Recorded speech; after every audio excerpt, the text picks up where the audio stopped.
വിജ്ഞാനമെന്ന് പറഞ്ഞ് കണ്ടറിയുന്നതാണ്. ജ്ഞാനമെന്ന് പറയുന്നത് ഉൾക്കണ്ണാൽ അറിയുന്നതാണ്.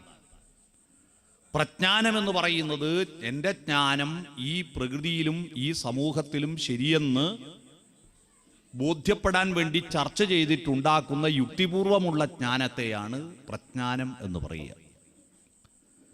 നമുക്ക് വിജ്ഞാനം, നമ്മുടെ വിദ്യാർത്ഥികൾക്ക് നല്ല വിജ്ഞാനമുണ്ട്. ഇപ്പോൾ നമ്മളെക്കാൾ 10 ഇരട്ടി ബുദ്ധി അവർക്കുണ്ട്. നമ്മളെല്ലാം പഠിക്കുന്ന കാലത്ത് കിട്ടിയതിനേക്കാൾ എത്രയോ വലിയ മാർക്കാണ് അവർക്ക് കിട്ടുന്നത്.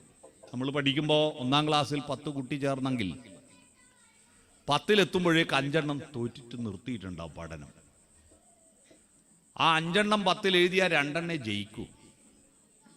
ആ ജയിക്കുന്നതാണെങ്കിൽ 600-ൽ 360 മാർക്ക്, അതായത് 60% മാർക്ക് കിട്ടിയ ഫസ്റ്റ് ക്ലാസ് എന്ന് പറയും അല്ലേ. എന്നാൽ ഇന്നത്തെ കുട്ടികൾ 1-ാം ക്ലാസ് 10 കുട്ടി ചേർന്നിട്ടുണ്ടെങ്കിൽ ജീവിച്ചിരിക്കുന്നുണ്ട് 10-ഉം 10-ലെത്തും ഇല്ലേ.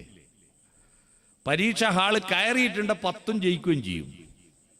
ജയിച്ചാലുള്ള മാർക്കോ 60%. നമ്മുടെ ഫസ്റ്റ് ക്ലാസ് എന്ന് പറഞ്ഞാൽ കുട്ടികൾ പറയും, എന്ത് 60%? A+ 90 A 80, B+ 70. 60% എന്ന് പറഞ്ഞാൽ വെറും B മാത്രമാണ്. ആർക്ക് വേണത്?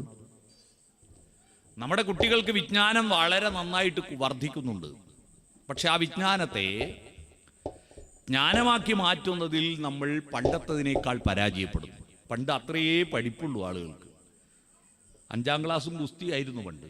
പക്ഷേ അനുഭവങ്ങളിലൂടെ, ചിന്തകളിലൂടെ ഉണ്ടാക്കുന്ന സ്വന്തമായ അനുഭവ അറിവുണ്ട്. ഈ അറിവ് ആണ് കുട്ടികൾക്ക് ഉപകാരപ്പെടുക. പക്ഷെ ആ അറിവിൻ്റെ കാര്യത്തിൽ നമ്മൾ വളരെ പറയില്ല. ഞാൻ കുട്ടികളോട് ഒരു ചോദ്യം ചോദിക്കട്ടെ? ഒരു ചോദ്യം, പെട്ടെന്ന് ഉത്തരം പറയണം. കുട്ടികൾ മാത്രമല്ല, വലിയ ആളും എല്ലാം പറയണം കേട്ടോ. ചോദ്യത്തിൻ്റെ ഉത്തരം പെട്ടെന്ന് പറയണം. തേനുണ്ടാക്കുന്നത് ആരാണ്? തേനുണ്ടാക്കുന്ന ആരാ? തേനീച്ച. എല്ലാവരും ഉത്തരം പറഞ്ഞില്ലേ? തെറ്റിപ്പോയില്ലേ? രണ്ടാമത് ചിന്തിച്ചപ്പോ കണ്ടോ ചിന്തയുടെ ഗുണം കണ്ടോ? വിജ്ഞാനം ജ്ഞാനമായി മാറുന്ന കണ്ടോ? ആദ്യം പറഞ്ഞു തേനീച്ചയാണെന്ന്, പിന്നെയാ മനസ്സിലായത് തേനീച്ച ഇതുവരെ ഒരു തുള്ളി തേനുണ്ടാക്കിയിട്ടില്ല. തേനുണ്ടാക്കാൻ പൂക്കൾക്കേ കഴിയൂ. ഒരു കുട്ടിയാ പറഞ്ഞു ആദ്യം പൂവാൻ. ആരാ പറഞ്ഞത്? ആരാ പൂവാന്ന് ആദ്യം പറഞ്ഞത്? എന്താ മോളെ പേര്?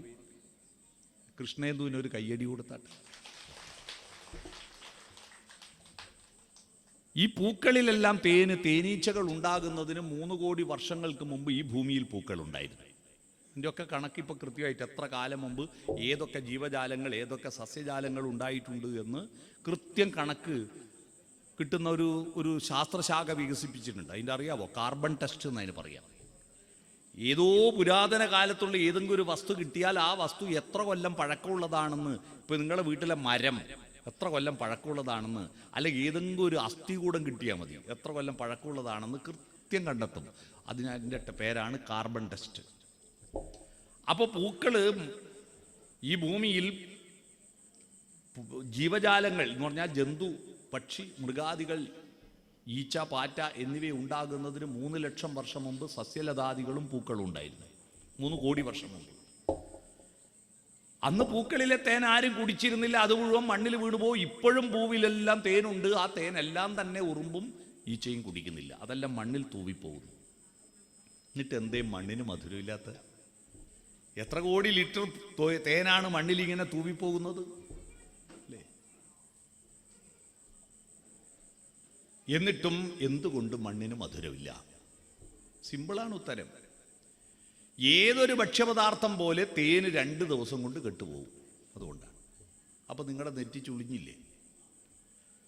തേന് 2 ദിവസം കൊണ്ട് കെട്ടുപോകുമെന്ന് പറഞ്ഞപ്പോൾ ചില ആളുടെ നെറ്റിയിൽ വൈഫൈ കണക്ഷൻ്റെ ചിഹ്നം പോലൊരു ചുളിവ് കണ്ടു അല്ലേ? തേന് ഒരുപാട് കാലം നിൽക്കുന്നുണ്ടല്ലോ, ഔഷധ ഗുണമുള്ളതാണല്ലോ, കെട്ടുപോകുന്നില്ലല്ലോ. കെട്ടുപോകാത്തതെന്താണ്? പൂവിൽ നിന്ന് തേനീച്ച തേന് ശേഖരിച്ചത് അപ്പടി തേൻവലിയിൽ കൊണ്ടുപോയി വെച്ചിരുന്നെങ്കിൽ 2 ദിവസം കൊണ്ട് കെട്ടുപോകായിരുന്നു. തേനീച്ച അത് കുടിച്ച് ദഹിപ്പിച്ചിട്ട് സ്വന്തം തേനാക്കി മാറ്റിയിട്ടാണ് തേൻവലിയിൽ കൊണ്ടുപോയി വെക്കുന്നത്. അവിടെയാണ് പ്രക്രിയ. എന്താ തേനെന്ന് പറഞ്ഞ് മനസ്സിലായോ? അറിവാണ്. തേനീച്ച ആരാന്നറിയോ? നമ്മളാണ്. എന്താ പൂക്കളെന്നറിയാവോ? പുസ്തകങ്ങളാണ്. ഈ പുസ്തകങ്ങളിൽ നിന്ന് നമ്മൾ വിജ്ഞാനം സമാഹരിച്ചു കഴിഞ്ഞാൽ അത് അപ്പടി കൊണ്ടുപോയിട്ട് ഈ തലച്ചോറിനകത്ത് കൊണ്ടുപോയി വെച്ചാൽ ആ വിജ്ഞാനം നിൽക്കില്ല. അത് നിൽക്കണമെങ്കിൽ നമ്മുടെ സ്വന്തം യുക്തിയും ബുദ്ധിയും ചാലിച്ചു ചേർത്തിട്ട്, സ്വന്തം ചിന്തകളും വികാരങ്ങളും ചാലിച്ചു ചേർത്തിട്ട് അത് സ്വന്തം തിരിച്ചറിവാക്കി മാറ്റുമ്പോഴാണ് അത് ജ്ഞാനമായി മാറുന്നത്. മനസ്സിലായോ? അത് ജ്ഞാനമായി മാറുന്നത്. നിങ്ങൾ ഇവിടുന്ന് മധുര എക്സ്പ്രസ്സിന് കയറിയിട്ട്, ആലുവയിൽ നിന്ന് കയറിയിട്ട് നേരെ കൊല്ലത്തെത്തി. കൊല്ലത്തുനിന്ന് പിന്നെ ചെങ്കോട്ട പാത ഇടത്തോട്ട് തെറ്റിയിട്ട് കൊട്ടാരക്കര വഴി മധുരക്ക് പോയി. മധുരക്ക് നിന്ന് നിങ്ങൾ നേരെ തെങ്കാശി വന്നു. തെങ്കാശിക്ക് നിന്ന് നേരെ നിങ്ങൾ കോയമ്പത്തൂർ വന്നു. ഇത്രയും നിങ്ങൾ പോയിട്ട് കണ്ടതാണ്. കോയമ്പത്തൂർ എത്തിക്കഴിഞ്ഞാൽ പിന്നെ നിങ്ങൾ തിരിച്ചാലുവ വരാൻ വേണ്ടിയിട്ട് വീണ്ടും തെങ്കാശി വന്ന് മധുര വന്ന് ചെങ്കോട്ട, കൊട്ടാരക്കര, കൊല്ലം വന്നിട്ട് ആലുവ വരുമോ? ഇല്ല. നിങ്ങൾ തീരുമാനിക്കും, ഇനി എന്തിനാ അങ്ങോട്ട് പോകുന്നത്? എവിടാ? കോയമ്പത്തൂരിൽ നമുക്ക് പാലരുവി എക്സ്പ്രസ് കയറിയാൽ നേരിട്ട് ആലുവയിൽ എത്താലോ. ഞാൻ ആ ട്രെയിനിലാണ് ഇപ്പോൾ വന്നത്. ആ ഒരു തോന്നലുണ്ടാവില്ലേ? നിങ്ങൾ കൊല്ലത്ത് പോയതും മധുര പോയതും തെങ്കാശി പോയതും കോയമ്പത്തൂർ പോയതും വിജ്ഞാനമാണ്. എന്നാൽ കോയമ്പത്തൂരിൽ നിന്ന് ഇനി അതിലെ പോകണ്ട, ഇതിലെ പോയാൽ എത്തുമെന്നൊരു തോന്നലുണ്ടാകുന്നത് അത് നിങ്ങളുടെ സ്വന്തം തിരിച്ചറിവാണ്, ജ്ഞാനമാണ്. മനസ്സിലായോ? വിജ്ഞാനം എന്ന് പറയുന്നത് കണ്ടറിയുന്നത്, തൊട്ടറിയുന്നത്, കേട്ടറിയുന്നത്, അനുഭവിച്ചറിയുന്നതാണ് വിജ്ഞാനം. എന്നാൽ ജ്ഞാനമോ? ജ്ഞാനം മനനം ചെയ്തിട്ട് തൻ്റെ ഉള്ളിൽ നിന്ന് ആവാഹിച്ചെടുക്കുന്ന മഹാപ്രാണമാണ് ജ്ഞാനം. മഹാപ്രാണം. ആ മഹാപ്രാണം ഉയർന്നു വരുമ്പോൾ നമ്മുടെ നാവിൻ തുമ്പത്തുള്ള അന്ധകാരം തെറിച്ചു പോകും. മഹാപ്രാണം വരുമ്പോൾ നാവിൻ തുമ്പത്തുള്ള അന്ധകാരം തെറിച്ചു പോകും. അന്ധകാരത്തിന് എന്താ പറയാ? സംസ്കൃതത്തിൽ നിന്നറിയാമോ? എന്നാ പറയാ. രാവ്, രാത്രി എന്നൊക്കെ പറയുന്നത് അന്ധകാരം ഉള്ളത് കൊണ്ടാണ്.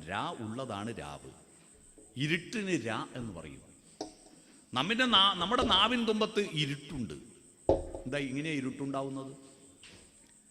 നിങ്ങൾ വൈകുന്നേരങ്ങളിൽ മൊബൈൽ ഫോണും കൊണ്ട് മതിലിലും കണ്ട കടകളിലും ഒക്കെ എവിടെയെങ്കിലും ഇരിക്കുന്ന ചെറുപ്പക്കാരെ കണ്ടിട്ടുണ്ടോ? അവരാരും ഒറ്റക്കൊരാൾ എഴുന്നേറ്റ് പോവില്ല.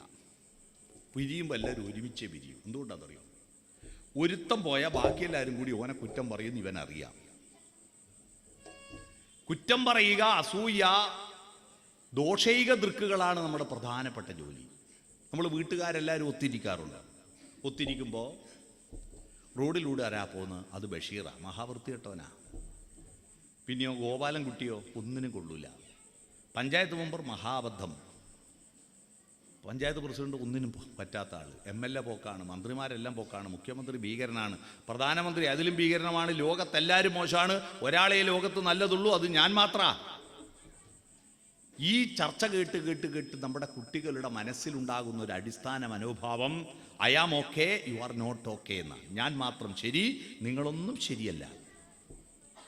ഇതിൻ്റെ ദുരന്തം നിങ്ങൾ അറിയണം.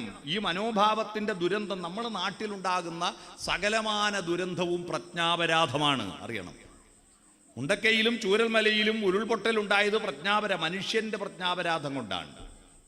ആഗോളതാപനത്തിൻ്റെ ഭാഗമായി മഴ ശക്തിയിൽ പണ്ടൊക്കെ മഴ പെയ്യുന്നത് പാല് ചുരത്തുന്നത് പോലെയായിരുന്നു. മെല്ലെ മെല്ലെയായിരുന്നു മഴ പെയ്യുന്നത്. കാരണം അതിന് തണുപ്പിച്ച് പെയ്യാനുണ്ടായിരുന്നു. ഇപ്പൊ തണുപ്പിച്ചിട്ട് അല്പാൽപമായി പെയ്യുന്നില്ല. വെള്ളം കൂടുമ്പോൾ മരങ്ങൾ താഴുന്നു, ഫലാഗമത്തിനാൽ പരം നമിക്കുന്നു നവാമ്പുവാൽ ഖനം. ഖനം എന്ന് പറഞ്ഞാൽ മേഘം. മേഘം ഭീം എന്ന് പറഞ്ഞ് താഴോട്ട് വരിക. നിങ്ങൾ തെങ്കാശിപ്പട്ടണം എന്ന് പറഞ്ഞൊരു സിനിമയുണ്ട്. ആ സിനിമയിൽ സലിം കുമാറും ദിലീപും കൂടിയിട്ട് തൻ്റെ കാമുകിയെ വിളിക്കാൻ വേണ്ടിയിട്ട് ഒരു പശുവിൻ്റെ ഉടൽ തലക്കൂ മേലെ വെച്ചിട്ട് ദേവോ എന്ന് പറഞ്ഞ് വിളിക്കുന്ന ഒരു രംഗമുണ്ട്. ആ രംഗത്ത് അവസാനം ഇത് പശുവിന് അടികൊള്ളുന്നു വന്നപ്പോൾ ഇവർ നേരെ ആലയിൽ പോയി നിന്നു. പശുവാണെന്നുള്ള ധാരണയിലും അച്ചാൻ വർഗീസ് പശുവിനെ കറക്കാൻ വേണ്ടിയിട്ട് അകിട് നോക്കുമ്പോൾ അകിടില്ല. ഇത് പശു അല്ലല്ലോ, ആളല്ലേ. അപ്പോൾ അകിട് കിട്ടാതിരിക്കുമ്പോൾ തിരിച്ചറിയൊന്ന് ഭയന്നിട്ട് ഗ്ലൗസ് ഉണ്ടല്ലോ, കൈക്കിടുന്ന ഗ്ലൗസ്, അത് ഊതി വീർപ്പിച്ച് കെട്ടിയിട്ട് താത്തു കൊടുത്തു ആര്? സലീം കുമാർ. അപ്പോൾ അകിട് കിട്ടിയല്ലോ. അകിട് പിടിച്ച് വലിക്കാൻ തുടങ്ങി. ആര്? മച്ചാൻ വർഗീസ് പിടിച്ചു വലിച്ചിട്ടും അകിട് കിട്ടാതപ്പോൾ ശക്തിയിൽ പിടിച്ചു വലിച്ചപ്പോൾ ഇയാളെ കയ്യിൽ നിന്ന് അതങ്ങ് വിട്ടുപോയി. അപ്പോൾ ഈ അകിട് ഒന്ന് ചടന്ന് താഴോട്ട് വീണ കണ്ടിട്ട് മച്ചാൻ വർഗീസ് ബോധം കെട്ട് വീഴുന്ന രംഗമുണ്ട്. ഈ അകിട് ഒരുമിച്ച് താഴോട്ട് വീണാലുള്ള അവസ്ഥയില്ലേ, അതേപോലെയാണ് ഇപ്പം മേഘസ്ഫോടന മഴ. അറിയോ, ആകാശത്തെ മേഘങ്ങൾ അല്പാൽപമായി ചുരത്തുന്നതിന് പകരം ഒന്നിച്ച് താഴോട്ട് വരുമ്പോൾ അത് ഒന്നിച്ച് പെട്ടെന്ന് താങ്ങാൻ കരുത്തില്ലാതെയാണ് കുന്നുകൾ നിരങ്ങി താഴോട്ട് വന്നത്. അത് മനുഷ്യന്റെ പ്രജ്ഞാപരാധമാണ്. നമ്മുടെ വന്യമൃഗങ്ങളെല്ലാം നാട്ടിലേക്ക് ഇറങ്ങുന്നത് പ്രകൃതിയുടെ വികൃതിയല്ല. എൻ്റെ നാട്ടിലൊക്കെ ഏറ്റവും വലിയ പ്രശ്നം പന്നികൾ വർദ്ധിച്ചതാണ്. ഒരു കൃഷിയും നടക്കുന്നില്ല. കാട്ടുപന്നികൾ വർദ്ധിച്ചു. നാട്ടിലാണിപ്പോൾ കാട്ടുപന്നി, ഇപ്പം നാട്ടിലാണ്. ഈ കാട്ടുപന്നികൾ വർദ്ധിച്ചതിൻ്റെ കാരണം മനുഷ്യനാണ്. എങ്ങനെ? പന്നി പെറ്റിട്ട് അതെല്ലാം കുറുക്കന്മാർ തിന്നുകളിയായിരുന്നു. കുറുക്കന്മാർ തിന്നുകളി. പന്നി പെറ്റിട്ട് പോയ കുറുക്കന്മാർ കാത്തു നിൽക്കും. പന്നിയുടെ വംശവർദ്ധനവ് തടയുന്ന കുറുക്കന്മാരാണ്. ഇപ്പം കുറുക്കന്മാർ കാട്ടിലിരിക്കുന്നില്ല. അവർക്ക് പന്നിക്കുട്ടികളെ വേണ്ട. കാരണം ഇഷ്ടംപോലെ ഇറച്ചീൻ്റെ ഒക്കെ വേസ്റ്റ് ഉണ്ട്. അതുകൊണ്ട് കുറുക്കന്മാരെല്ലാം ടൗണിലും നാട്ടിലുമാണ്. അതുകൊണ്ട് കാട്ടിലെ പന്നി പ്രസവിക്കുന്നോ നോക്കി കുറുക്കന്മാർ നോക്കുന്നില്ല. അതുകൊണ്ട് പന്നികളുടെ എണ്ണം വർദ്ധിച്ചു. നമ്മൾ ഈ വേസ്റ്റ് കൊണ്ടുപോയിട്ട് തള്ളുന്നത് കൊണ്ട് നമ്മുടെ മാംസോപയോഗം വർദ്ധിച്ചതിൻ്റെ ഭാഗമായി ഇഷ്ടംപോലെ വേസ്റ്റ് തിന്നാൻ കിട്ടിയപ്പോൾ കുറുക്കന്മാർ കാട്ടിൽ നിന്ന് നാട്ടിലേക്ക് ഇറങ്ങിയപ്പോൾ പന്നി വർദ്ധിച്ചു. മനസ്സിലായോ? അതും നമ്മുടെ പ്രജ്ഞാപരാധമാണ്. അപ്പോൾ I am okay, you are not okay എന്ന മനോഭാവത്തിലൂടെ മുണ്ടക്കൈയിലും ചൂരൽമലയിലുള്ള ദുരന്തമല്ല ഞാൻ ഉദ്ദേശിച്ചത്. അതിനേക്കാൾ വലിയൊരു ദുരന്തം നമ്മുടെ നാട്ടിലുണ്ടായി. ഏതാ ദുരന്തം? അവിടെ മരിച്ചത് 440 പേര് മാത്രമാണ്. എന്നാൽ 4217 ആൾ മരിച്ചൊരു ദുരന്തം കേരളത്തിലുണ്ടായി. അറിയുമോ? 2024 4217 ആൾ മരിച്ചത് റോഡപകടങ്ങളിലാണ്. ആ റോഡപകടങ്ങൾ ഉണ്ടാവാൻ കാരണം റോഡിന്റെ കുഴപ്പം കൊണ്ടല്ല, ആക്സിൽ മുറിഞ്ഞിട്ടല്ല, ബ്രേക്ക് ഫെയിലായിട്ടല്ല, ടയർ പൊട്ടിത്തെറിച്ചിട്ടല്ല, സ്റ്റിയറിംഗ് ബ്ലോക്കായിട്ടല്ല, ഗിയർ ബോക്സ് സ്റ്റക്കായിട്ടല്ല. ഇത് ഓടിക്കുന്നവന്റെ അഹന്തയും അശ്രദ്ധയും കൊണ്ടാണ്. ഈ അഹന്ത എവിടുന്ന കിട്ടിയത്? ദോഷൈക ദൃക്കുകളായിട്ട് I am okay, you are not okay എന്ന സംസ്കാരമാണ് നമ്മുടെ വീട്ടിൽ നിന്ന് പഠിപ്പിക്കുന്നത്. ലോകത്തിന്റെ കുറ്റം പറയലാണ് നമ്മുടെ പ്രധാന ജോലി. മനസ്സിലായോ? എന്തിൻ്റെയും തകരാറ് പറയുക, ദോഷങ്ങൾ മാത്രം പറഞ്ഞ് ശീലമാണ് നമ്മുടെ ഉള്ളിൽ. ഈ ശീലമാണ് നമ്മുടെ നാവിൻ തുമ്പത്തെ ഇരുട്ട്. ദോഷൈക ദൃക്കുകളാണ്. ഈ 4217 മരിച്ചതിൽ 287 ആൾ മരിച്ചത് എങ്ങനെയാണെന്നറിയോ? എതിരെ വന്ന വണ്ടി ഡിമ്മ് കൊടുക്കാതെ ഹെഡ്ലൈറ്റ് ഇട്ടിട്ട് തൻ്റെ കണ്ണിൽ വെളിച്ചം അടിച്ചിട്ട് മുന്നിലത്തെ മതിൽ കാണാഞ്ഞിട്ട്, മുമ്പിലത്തെ കുഴി കാണാഞ്ഞിട്ട്, മുമ്പിൽ മുറിച്ച് നടക്കുന്ന ആളെ കാണാഞ്ഞിട്ട് അവരെ അടിച്ച് തെറിപ്പിച്ചിട്ടാണ് 287 ആൾ മരിച്ചത്. ഈ ഡിമ്മ് കൊടുക്കേണ്ട ആരാ? എതിരെ വരുന്ന വണ്ടി. ഡിമ്മ് കൊടുക്കാൻ എവിടുന്ന? എറണാകുളം ടൗണിൽ പോയിട്ട് വാങ്ങിക്കൊണ്ട് കൊടുക്കേണ്ടതാണോ ഡിമ്മ്? അല്ല. ഓടിക്കുന്ന ഡ്രൈവറുടെ കൈയൊന്നും ഇങ്ങനെയാക്കിയാൽ മതി. 90% ഡ്രൈവർമാരും കേരളത്തിൽ ഡിമ്മ് കൊടുക്കുന്നവരല്ല. എൻ്റെ കാറിൻ്റെ അതിഭീകരമായ ലൈറ്റ് കൊണ്ട് നിന്റെ കണ്ണടഞ്ഞിട്ട് നീ പോയി മരിച്ചാലും ഞാൻ കൊടുക്കൂലടാ ഡിമ്മ് എന്ന് പറഞ്ഞിട്ട് അഹന്തയുമായി പോകുന്ന ഈ 90% വണ്ടിയുടെ മുന്നിലും ദൈവമേ കാത്തുകൊള്ളണേ എന്നൊക്കെ എഴുതിയിട്ടുണ്ട്. ഇവരെല്ലാം ഭക്തന്മാരാ. എന്ത് ഭക്തിയാണിത്? എന്ത് ഭക്തിയാണ്? തൻ്റെ അഹന്തയുടെ മുന്നിൽ മറ്റ് 287 ആളെ കൊന്നില്ലടോ. കൊന്നില്ലേ മഹാഭാവികളെ? ഡിമ്മ് കൊടുക്കാൻ ഒന്നും വേണ്ടല്ലോ. ഡിമ്മ് കൊടുക്കാൻ പഠിച്ചിട്ട്.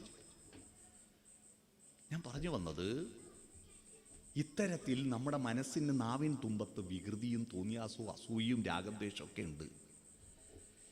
ഈ രായെ, അതിനെ രാ എന്നാ പറയാം.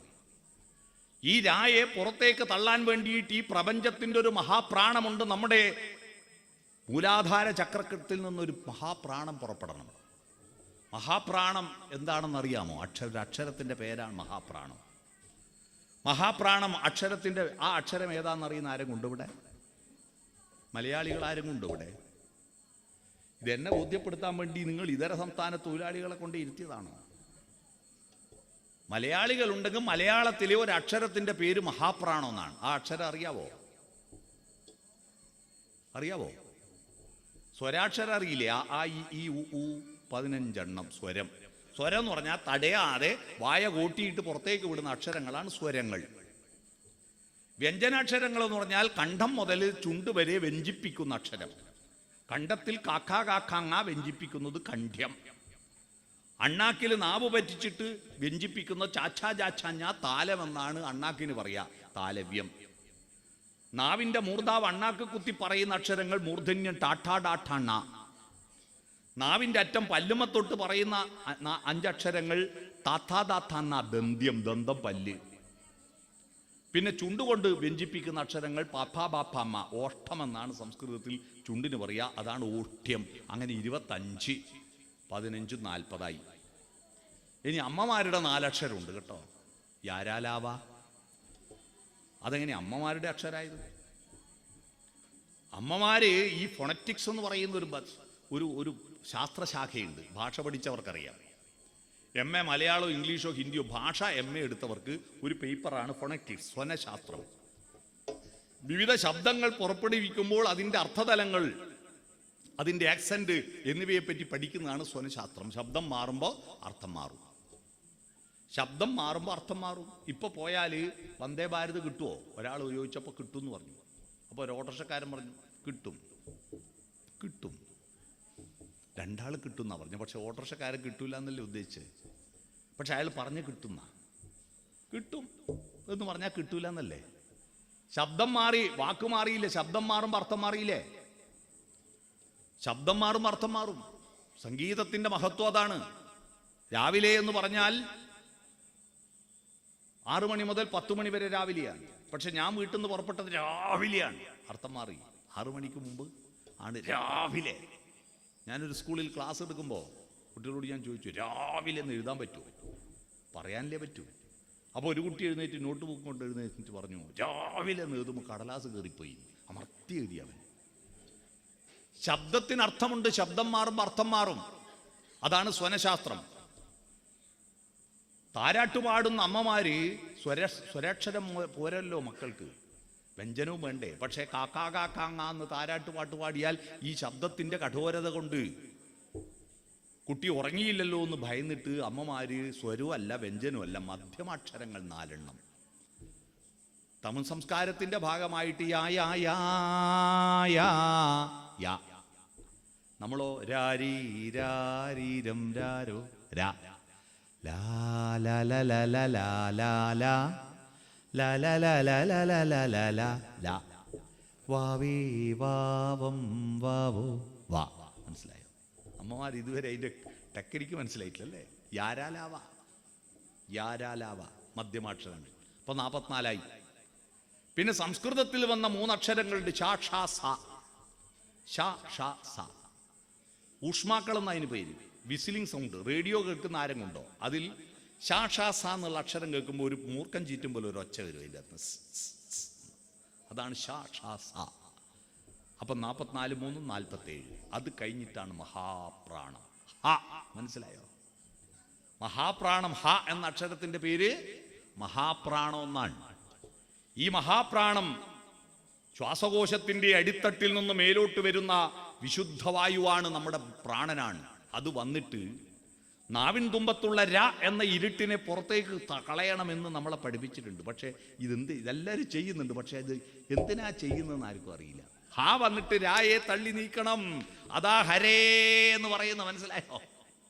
ഹരേ എന്ന് പറയുന്നത് നമ്മുടെ നാവിൻ തുമ്പത്തുള്ള എല്ലാവിധത്തിലുള്ള വൃത്തികേടുകളെയും പുറത്തേക്ക് തള്ളണം. എന്നിട്ട് രാമ ഹരേ രാമ ഹരേ രാമ ജപിക്കുന്നതിൻ്റെ അർത്ഥം മനസ്സിലായോ? ഇല്ല. അപ്പോൾ ഇതിയെ മനസ്സിലായിട്ടുള്ളൂ. ബാക്കി അറിയണം.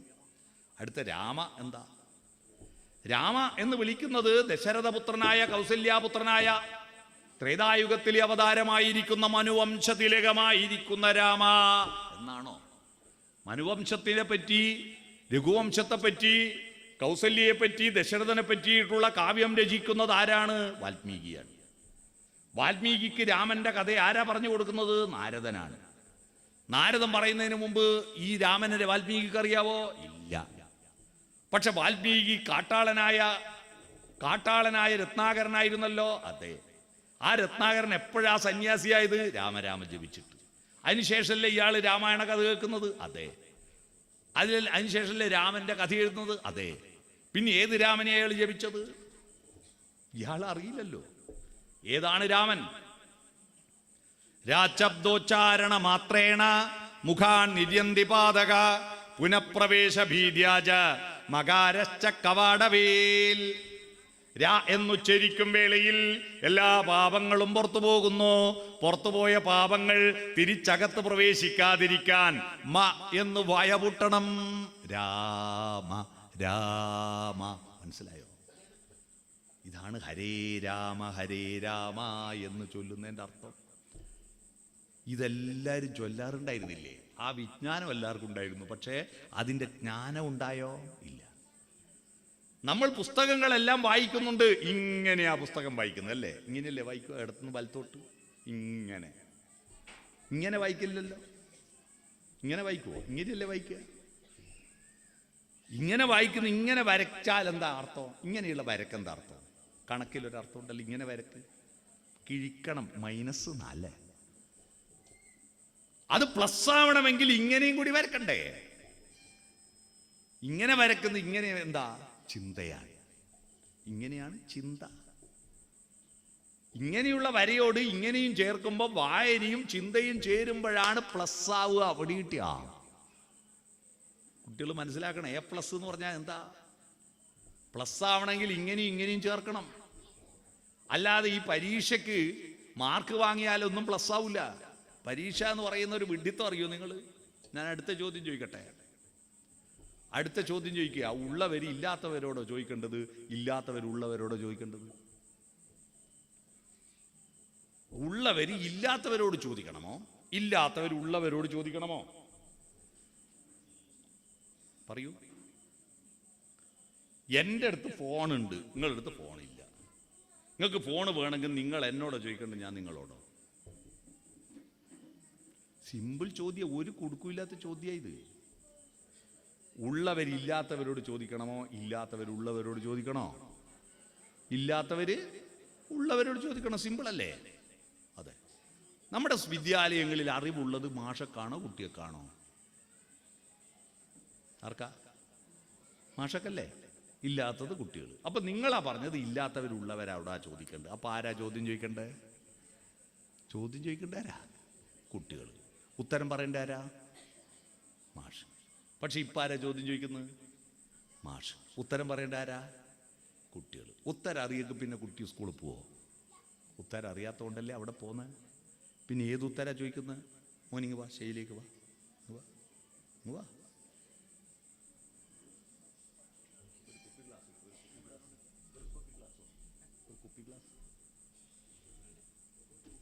മോൻ്റെ പേരെന്താ? അദ്വൈത്. നല്ല പേരാണ്. 2 ഇല്ല, 1 ഉള്ളൂ എന്നാണ് അദ്വൈത് എന്ന് പറഞ്ഞാൽ കേട്ടോ. എൻ്റെ അച്ഛൻ എത്ര മക്കളുണ്ട്? 1 ഉള്ളൂ. അപ്പോൾ അദ്വൈത്. മനസ്സിലായോ? അതാണ് നിങ്ങൾക്ക് ഞാൻ പറഞ്ഞ കറക്റ്റായില്ലേ? ഓൻ വന്ന വകയിൽ എൻ്റെ ഫോൺ ഞാൻ അദ്വൈതിന് കൊടുത്തു. എൻ്റെ ഫോൺ അദ്വൈതിന് കൊടുത്തു. എത്രാം ക്ലാസ്സിലാണ് പഠിക്കുന്നത്? 3-ൽ. അദ്വൈതിന് ഞാൻ ഫോൺ കൊടുത്തിട്ട് അദ്വൈത് എന്നെ നോക്കുക എന്നല്ലാതെ ആ ഫോണൊന്നും നോക്കുന്നില്ലല്ലോ. ആ ഫോൺ ഏത് കമ്പനിയാന്ന് നോക്കിയാ?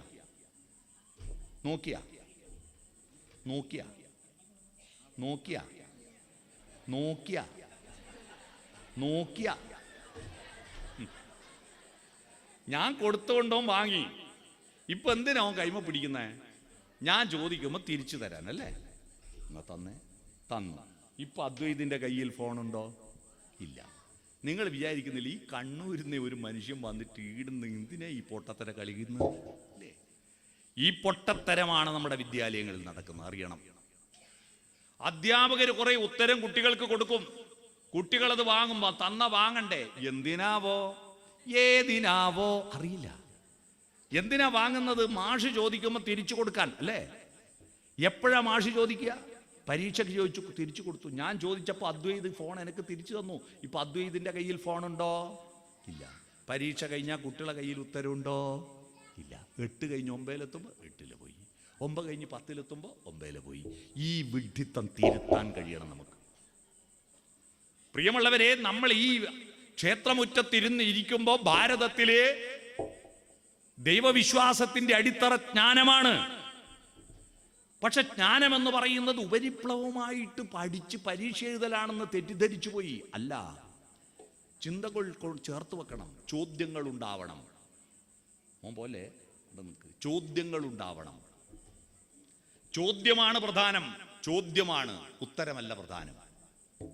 ഈ ചോദ്യമാണ് ഭാരതത്തിന്റെ ദർശനമായി മാറിയത്. അറിയുമോ നിങ്ങൾ?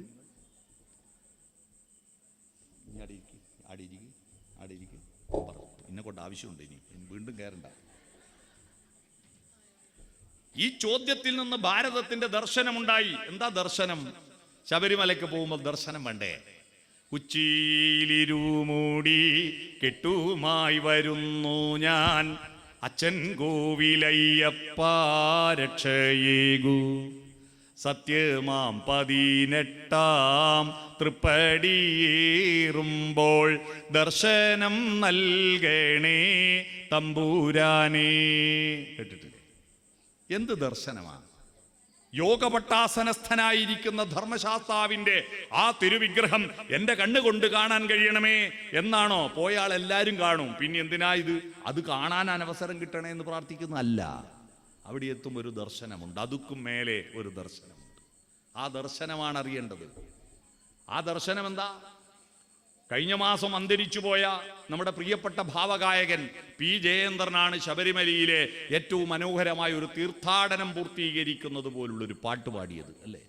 ആ പാട്ടുപാടി കഴിയുമ്പോൾ ഒരു ശബരിമലയിൽ പോയി ഭഗവാനെ തൊഴുന്ന പ്രതീതി ഉണ്ടാക്കും എല്ലാവർക്കും. അതുകൊണ്ട് ആ പാട്ട് അന്ന് ഏറ്റവും പ്രശസ്തമായിരുന്നു. എത്ര ചരണങ്ങളുള്ള പാട്ടാണെന്നറിയോ അത്? സ്വാമി ശരണം ശരണമെൻ്റെ അയ്യപ്പ, സ്വാമിയല്ലാതൊരു ശരണമില്ലയ്യപ്പ, ഹരിഹര സുതനെ ശരണം പൊന്നയ്യപ്പ, അവിടുന്നല്ലാതൊരു ശരണമില്ലയ്യപ്പ. അതിൻ്റെ അനുപല്ലവി എന്താ? ഹരിശ്രീതൻ മുത്തുകൾ വിരൽ പൂവിൽ വിടർത്തിയ ഗുരുവിന്റെ ശ്രീപദങ്ങൾ വണങ്ങി ശിരസിലിന്നിരുമുടി കെട്ടുകേളും താങ്ങി 18 പടി കേറി ഭഗവാനെ തൊഴുന്നതിന് മുമ്പ് ആ ദർശനം കാണും. ആ ദർശനം ചോദ്യത്തിൽ നിന്ന് ഉയർന്ന ദർശനമാണ് തത്വമസി. ശബരിമലയുടെ മേലെ എഴുതി വെച്ചിട്ടുണ്ടില്ലേ? എന്താണിത്? ഛാന്ദാഗ്യോപനിഷത്തിൽ ഉദ്ദാലകാരുണി ഉപനിഷത്ത് എന്ന് പറഞ്ഞാൽ അറിയാവോ? ഉപനിഷത്ത് എന്താ? ഉപവിഷ്ടരായിട്ട് നിശേഷ സത്യത്തെപ്പറ്റി ചർച്ച ചെയ്യലാണ് ഉപനിഷത്ത്. ഈ ലോകം വളർന്നത് മനുഷ്യർ പരസ്പരം ഇരുന്ന് ചർച്ച ചെയ്തിട്ടാണ്. സത്യം ഞാൻ കണ്ട സത്യവും നീ കണ്ട സത്യവും ഓരോ ആളെ സത്യം ഞാൻ അതാ ശരിയെന്ന് വിശ്വസിച്ച് നടക്കരുത്. എൻ്റെ സത്യം സത്യമാണെന്ന് ഉറപ്പുവരുത്തണമെങ്കിൽ ഞാൻ 4 ആളോട് പറഞ്ഞിട്ട് അത് ഉറപ്പുവരുത്തണം. അങ്ങനെ ഉറപ്പുവരുത്താൻ വേണ്ടി നിസ്സത്ത് അന്വേഷിക്കാൻ വേണ്ടി ഉപവിഷ്ടരാവണം. ഇതൊരു ഉപനിഷത്താണ്. അടുത്തിരിക്കുന്നു, നമ്മൾ അടുത്തിരിക്കുന്നു. ഉപവിഷ്ടരാവുക എന്ന് പറഞ്ഞാൽ അടുത്തിരിക്കുക. എന്നിട്ട് നിശേഷ സത്യം, സത്യം പലതുണ്ട്. സത്യം പലതുണ്ട്. ആത്യന്തിക സത്യമുണ്ട്, അർദ്ധസത്യമുണ്ട്, ആപേക്ഷിക സത്യമുണ്ട്, അപൂർണ സത്യമുണ്ട്. സൂര്യൻ കിഴക്ക് നിന്ന് ഉദിക്കുന്നു, പടിഞ്ഞാറ് അസ്തമിക്കുന്നു. സത്യമല്ലേ? സത്യമല്ല എന്ന് പിന്നെ മനസ്സിലായില്ലേ? അത് ആപേക്ഷിക സത്യമാണ്. നമ്മൾ കറങ്ങുന്ന കൊണ്ട് നമുക്ക് തോന്നുന്നതാണ് സൂര്യൻ ഉദിക്കുന്നതും അസ്തമിക്കുന്നതും. സൂര്യൻ നിന്നടക്കാൻ അനങ്ങുന്നില്ല, അതാണ് സത്യം. പക്ഷെ ഉദിക്കുന്നു അസ്തമിക്കുന്നു എന്ന് തോന്നുന്നത് സത്യമായിരുന്നില്ലെന്ന് പിന്നെ തിരിച്ചറിഞ്ഞില്ലേ? ഞാനിപ്പോൾ നേരിട്ട് ഇങ്ങോട്ടേക്ക് ട്രെയിന് പാലരുവി എക്സ്പ്രസ് ഷൊർണൂർ വരില്ല. ഞാൻ ഒറ്റപ്പാലത്ത് പോയി ഇറങ്ങിയിട്ട് ഒറ്റപ്പാലത്ത് നിന്നാണ് ട്രെയിനിലേക്ക് കയറിയത്. ഞാൻ ഷൊർണൂർ പോയി ഇറങ്ങി. ഷൊർണൂർ ഇറങ്ങിയില്ല, ഷൊർണൂർ നിന്നപ്പോൾ നല്ല വെയിലത്ത് വണ്ടി കുറേ നേരം അവിടെ നിർത്തി. ഷൊർണൂർ കുറേ നേരം നിർത്തും. ജംഗ്ഷൻ ആയതുകൊണ്ട് മാത്രമല്ല, അവിടെയാണ് ഏറ്റവും കൂടുതൽ ഇഡ്ഡലിയും വടയും കച്ചവടം നടക്കുന്നത്. ഈ വട തീരാന്ന വരെ അവിടെ നിർക്കും വണ്ടി. അപ്പോൾ വണ്ടി പുറപ്പെടാഞ്ഞിട്ട് ചൂട് കൊണ്ട് സഹിക്കാൻ പറ്റാതെ എങ്ങനെയാ ഒന്ന് വണ്ടി വിട്ടെങ്കിലും എല്ലാവരും ഇങ്ങനെ വീശി കളിക്കുക. വണ്ടി വിടുന്നില്ല. കുറേ കഴിഞ്ഞപ്പോൾ വണ്ടി വിട്ടു. ഓ സമാധാനമായി, വണ്ടി വിട്ടല്ലോ. സ്പീഡായി വരുന്നു, പക്ഷേ കാറ്റ് വരുന്നില്ല. കാറ്റൊന്നും വരുന്നില്ല, വണ്ടി വിട്ടല്ലോ, എന്തായാലും വരുമായിരിക്കും കാറ്റ്, അല്ലേ? അങ്ങനെ ആശ്വസിച്ച് ഇങ്ങനെ നിന്ന് വണ്ടി സ്പീഡായി കുറേ കഴിഞ്ഞപ്പോഴാണ് മനസ്സിലായത് തൊട്ടപ്പുറത്തെ വണ്ടി അങ്ങോട്ട് പോയതാണ്. നമ്മളെ വണ്ടി നിന്നെടുത്ത് നിൽക്കുക. നമുക്ക് തോന്നിയതാ. ഇതുപോലെയാണ് സൂര്യൻ ഉദിക്കുന്നതും അസ്തമിക്കുന്നതും തോന്നുന്നതാ, സത്യമല്ല. ഉള്ളതൊന്നും ഉള്ളതല്ല, ഉള്ളതിന് നാശമില്ല, നാശമുള്ളതുള്ളതല്ല എന്നൊരു ചൊല്ലുണ്ട് കേട്ടോ. നമ്മൾ ഈ കാണുന്ന ഒന്നും സത്യമാണെന്ന് ഉറപ്പിക്കണ്ട, അത് ഉറപ്പിക്കണം. ആ ഉറപ്പിക്കാൻ വേണ്ടി ഉപവിഷ്ടരായി നിശേഷ സത്യത്തെപ്പറ്റി ചർച്ച ചെയ്തു. അങ്ങനെ ചർച്ച ചെയ്യുന്ന കൂട്ടത്തിൽ അതിലൊരു മഹാപണ്ഡിതനായിരിക്കുന്ന ഉദ്ദാലകാരുണി തൻ്റെ പുത്രനോട് പറഞ്ഞു, എനിക്കറിയുന്നതെല്ലാം ഞാൻ നിന്നെ പഠിപ്പിച്ചു, പക്ഷെ നീ ഇതുകൊണ്ട് നിർത്തരുത്. അധ്യാപകനാണ് ആര്? ഉദ്ദാലകാരുണി. നമ്മുടെ കുട്ടികൾ അധ്യയനം നടത്തുന്നില്ല. എന്താണ് അധ്യയനം?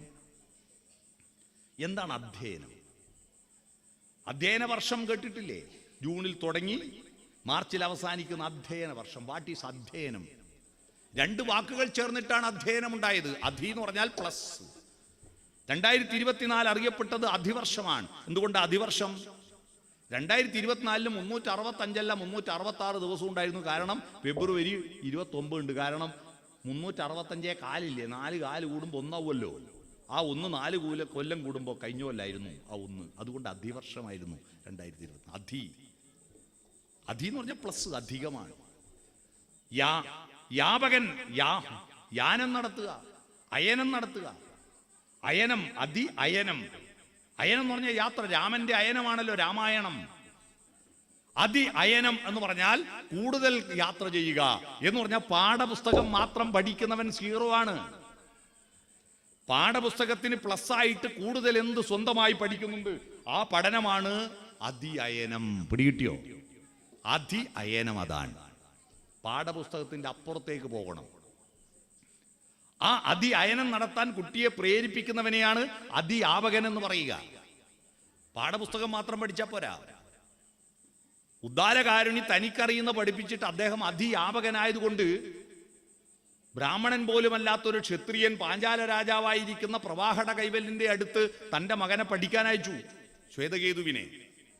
ശ്വേതകേതു പ്രവാഹട കൈവല്യന്റെ അടുത്ത് പോയി പഠനം പൂർത്തിയാക്കി തിരിച്ചെത്തിയിട്ട് ഉത്തരങ്ങൾ പറഞ്ഞു കൊടുക്കുകയല്ല ചെയ്തത്, പുതിയ ചോദ്യങ്ങൾ ഉന്നയിച്ചു. ആ പുതിയ ചോദ്യമായിരുന്നു, പിതാവേ, ഞാൻ എവിടുന്ന വന്ന്, ഞാൻ എങ്ങോട്ടാ പോകുന്നേ, ഞാൻ ആരാണ് എന്ന്. ത്രികാലജ്ഞാനികളാവുന്നത് അവിടെയാണ് മനുഷ്യൻ. കടന്നു വന്ന വഴികൾ അറിയണം മനുഷ്യന്. ഞാൻ ആരാണ്, ഞാൻ ഇപ്പോഴെവിടെയാ നിൽക്കുന്നതെന്നറിയണം, ഞാൻ എങ്ങോട്ടാ പോകുന്നതെന്നറിയണം, ഭൂതം വർത്തമാനം ഭാവി അറിയണം. ത്രികാലജ്ഞാനി അതാണ്. പക്ഷിമൃഗാദികൾക്കറിയില്ല. എവിടെ നിന്നോ വന്നു ഞാൻ, എവിടേക്കോ പോണു ഞാൻ എന്നറിയാൻ ഗുരുനാഥന്മാരും ആചാര്യന്മാരാകുന്ന വിളക്കുമരമേ വെളിച്ചമുണ്ടോ എന്ന് അന്വേഷിക്കാറില്ല പക്ഷിമൃഗാദികൾ. ഒരു പട്ടിക്കും പശുവിനും പൂച്ചക്കും അറിയില്ല തൻ്റെ പൂർവ്വഗാമികൾ ആരായിരുന്നു എന്ന്. ആ ലൈറ്റ് വേണ്ട, ഇത് മതി, സുഖം. തൻ്റെ പൂർവ്വഗാമികൾ ആരായിരുന്നു എന്ന് ഒരു പട്ടിക്കും അറിയില്ല. നമുക്കറിയാം നമ്മുടെ അപ്പനപ്പൂപ്പന്മാരാരാ. നമ്മൾ ചേരന്മാര്, ചോളന്മാരും പാണ്ഡ്യന്മാരുടെയും നാട്ടുകാരായിരുന്നു എന്നറിയാലോ. നമ്മുടെ ചരിത്രബോധമുണ്ടല്ലോ. നമുക്ക് ഭാവി കാലത്ത് രൂപപ്പെടുത്തുമല്ലോ. 2045 ഇന്ത്യ വികസിത രാജ്യമാക്കണമെന്ന ലക്ഷ്യബോധത്തോടു കൂടി പോകുന്നുവെന്ന് പ്രധാനമന്ത്രി പ്രസംഗിക്കുമ്പോൾ 20 കൊല്ലത്തപ്പുറത്തേക്ക് നമ്മൾ പ്ലാനിങ് ഉണ്ടാക്കുന്നുണ്ടല്ലോ. ഭാവി കാലമുണ്ട്, ഭൂതവും ഭാവിയുണ്ട്, നിലവിലുള്ള അവസ്ഥയുമുണ്ട്. എന്താണ് മനുഷ്യൻ? മനുഷ്യൻ എന്ന വാക്കിൻ്റെ ഒരു നിർവചനം ഞാൻ പറയാം. ഈ നിർവചനം നിങ്ങൾ കൃത്യമായിട്ട് 2 തവണ ഞാൻ പറയൂ. കൃത്യമായി മനസ്സ് കൊടുത്തു വെക്കണം. എന്താണ് മനുഷ്യൻ? അച്ഛനും അമ്മയും മനുഷ്യരായതുകൊണ്ട് മക്കൾ മനുഷ്യരാവില്ല. കാരണം അവർ പറ്റിട്ടത് മൃഗത്തിൻ്റെ ശരീരമാണ്. അവർ സോഫ്റ്റ്വെയർ പറ്റിയിട്ടില്ല, ഹാർഡ്വെയറേ പറ്റിയിട്ടുള്ളൂ. സോഫ്റ്റ്വെയർ ഹാർഡ്വെയറും എന്താണെന്നറിയാവോ? കമ്പ്യൂട്ടറിൻ്റെ monitor, keyboard, mouse, UPS, battery എല്ലാം ചേരുന്ന സാധനം, കാണുന്ന സാധനമാണ് അതിൻ്റെ ഹാർഡ്വെയർ.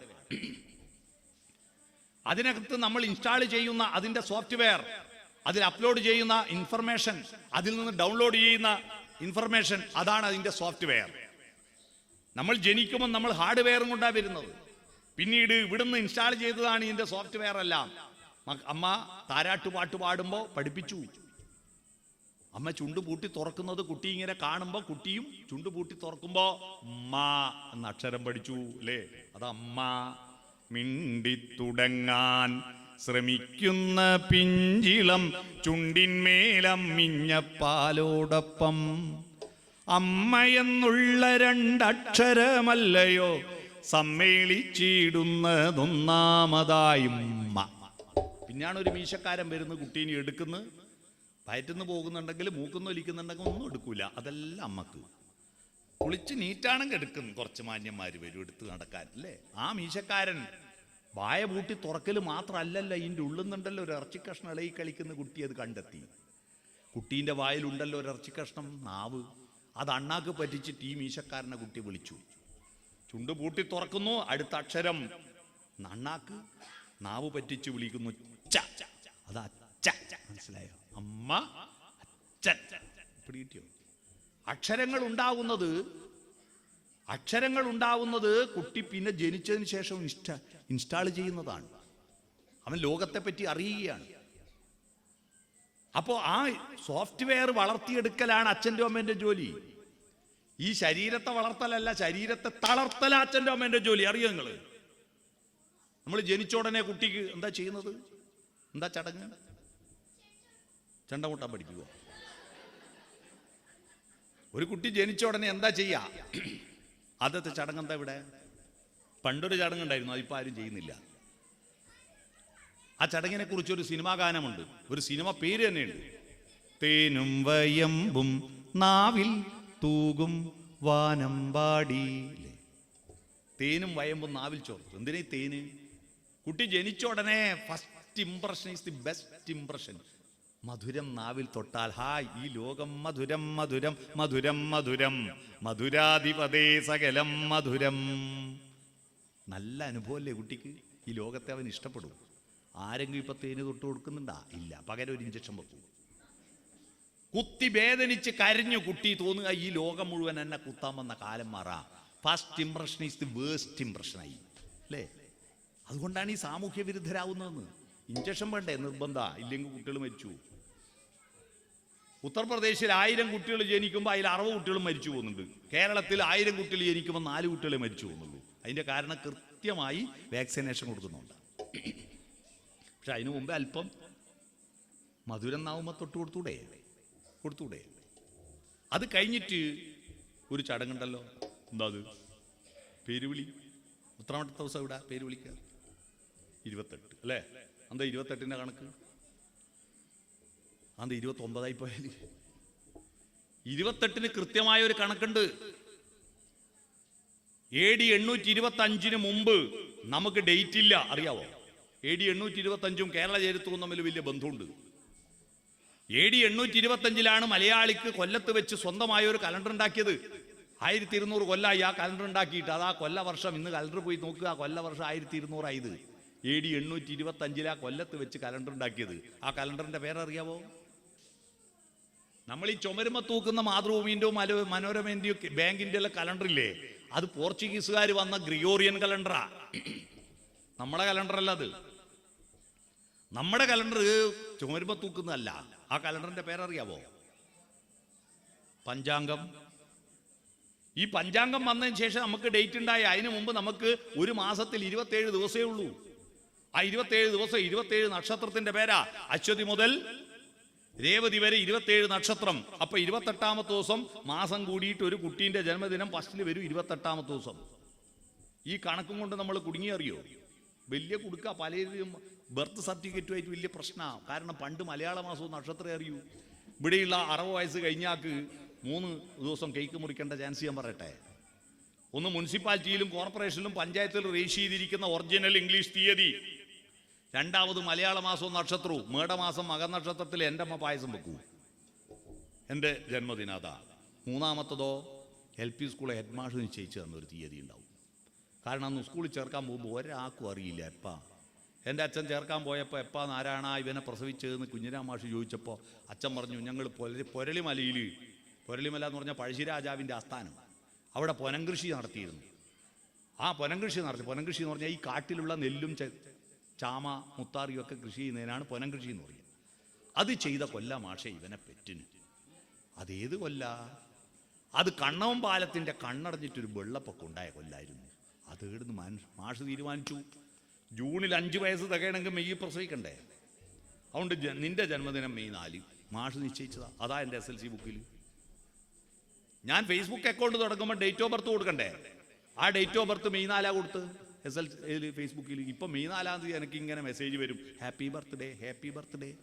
ഞാനത് മുഴുവൻ മരിച്ചുപോയ കുഞ്ഞിരാം മാഷയുടെ പാതാരബിന്ദങ്ങളിലേക്ക് ഫോർവേഡ് ചെയ്യും. കാരണം അത് അയാൾ നിശ്ചയിച്ച. നമ്മുടെ നക്ഷത്ര പിറന്നാളിന്റെ പ്രശ്ന അതിനെ കൊണ്ട് വേറെ കൊടുക്കേണ്ട കണക്ക്.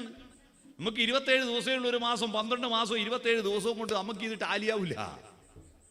12 മാസവും 27 ദിവസവും 12 ഗുണിക്കണം 27 = 324 ദിവസം എത്തൂ. ഭൂമി സൂര്യനെ ചുറ്റണമെങ്കിൽ 365 ദിവസം വേണോ? അപ്പൊ ഇതങ്ങ് ടാലിയാവണ്ടേ? മണ്ഡലം കംപ്ലീറ്റ് ആവണ്ടേ? മണ്ഡലം എന്ന് പറഞ്ഞാൽ വട്ടം. ഭൂമി സൂര്യനെ ചുറ്റുന്ന വട്ടം കംപ്ലീറ്റ് ആകണാൻ എത്ര ദിവസത്തിന്റെ കുറവുണ്ട്? 365 - 324 = 41. അതാ മണ്ഡലമാസം പിന്നൊന്ന് ഉണ്ടാക്കി. മനസ്സിലായോ? വ്രതത്തിനും പൂജക്കും മണ്ഡലകാലം ഉണ്ടാക്കിയത്. ഈ കുറവ് വന്ന കാലം മണ്ഡലകാലം. പിടികിട്ടിയോ? 41ന്റെ കണക്ക്.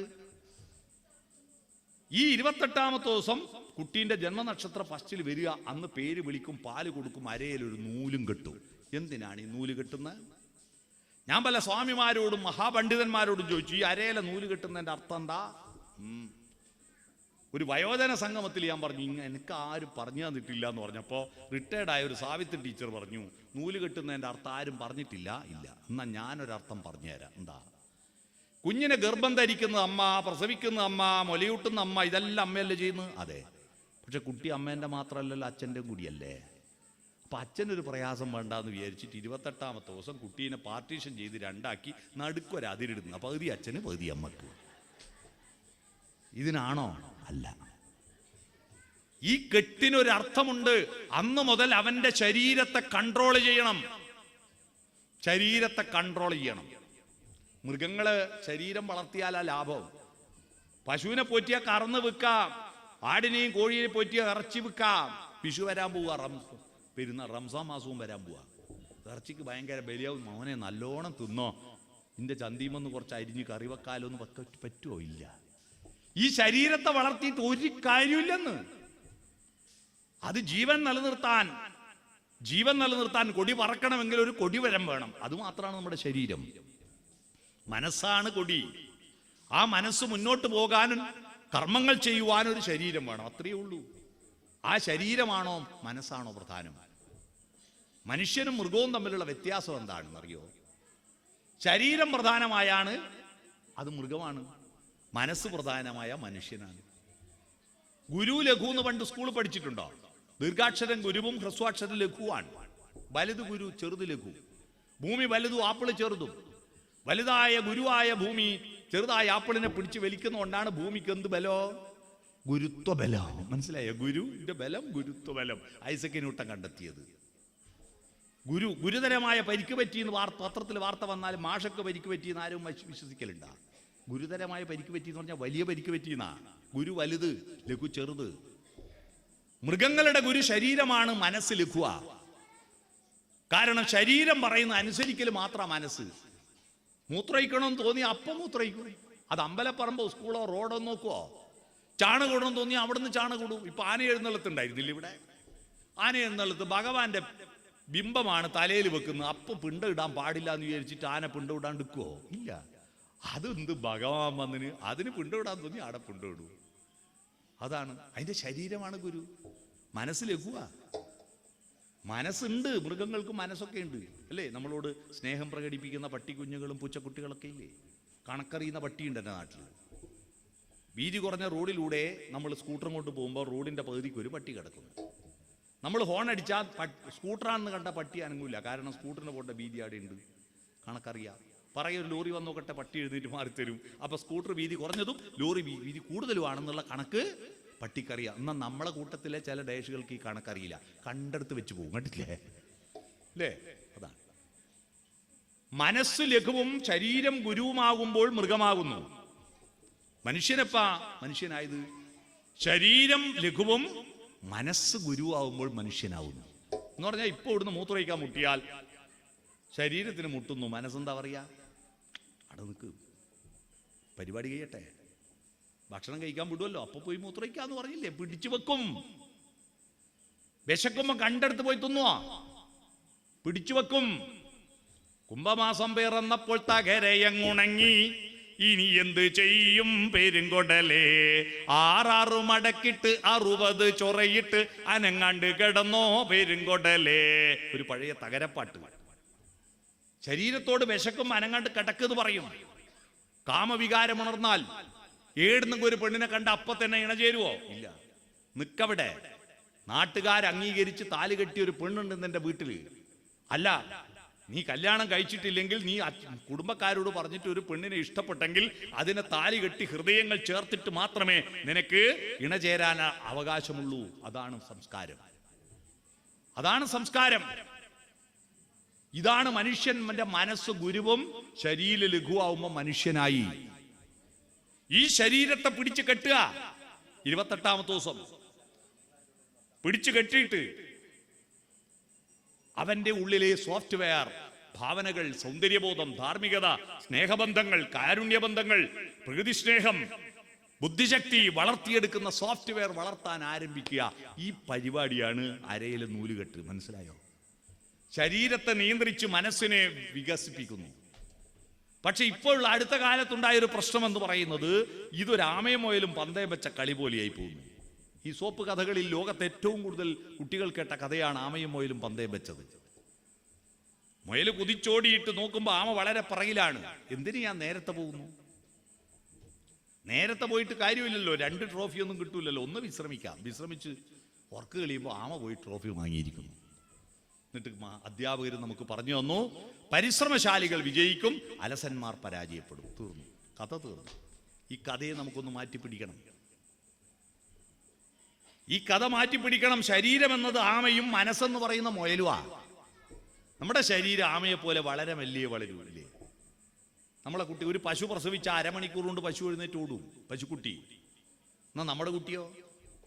പല കുറി വീഴുമ്പോൾ നടക്കാൻ പഠിക്കും, പലവട്ടം കരയുമ്പോൾ ചിരിക്കാൻ പഠിക്കുമ്പോഴേക്ക് എത്ര വയസ്സാവും?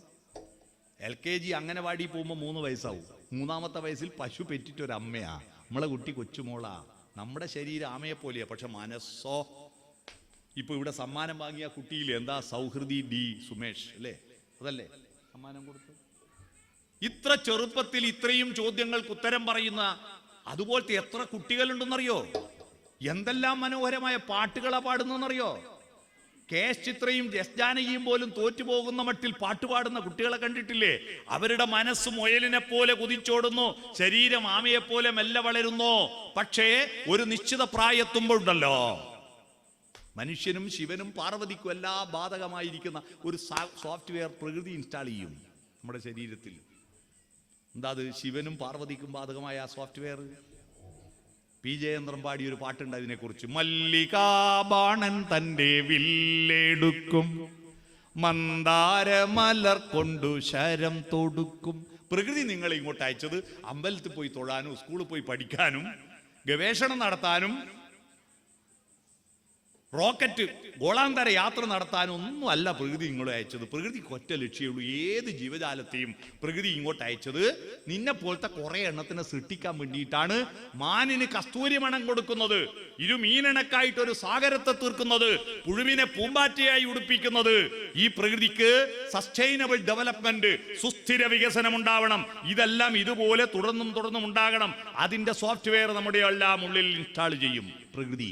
ആ സോഫ്റ്റ്വെയർ ഇൻസ്റ്റാൾ ചെയ്യുന്നതും നമ്മുടെ പരീക്ഷേന്റെ കാലവും കല്യാണത്തിന്റെ കാലവും തമ്മിൽ പൊരുത്തക്കേടുണ്ട്.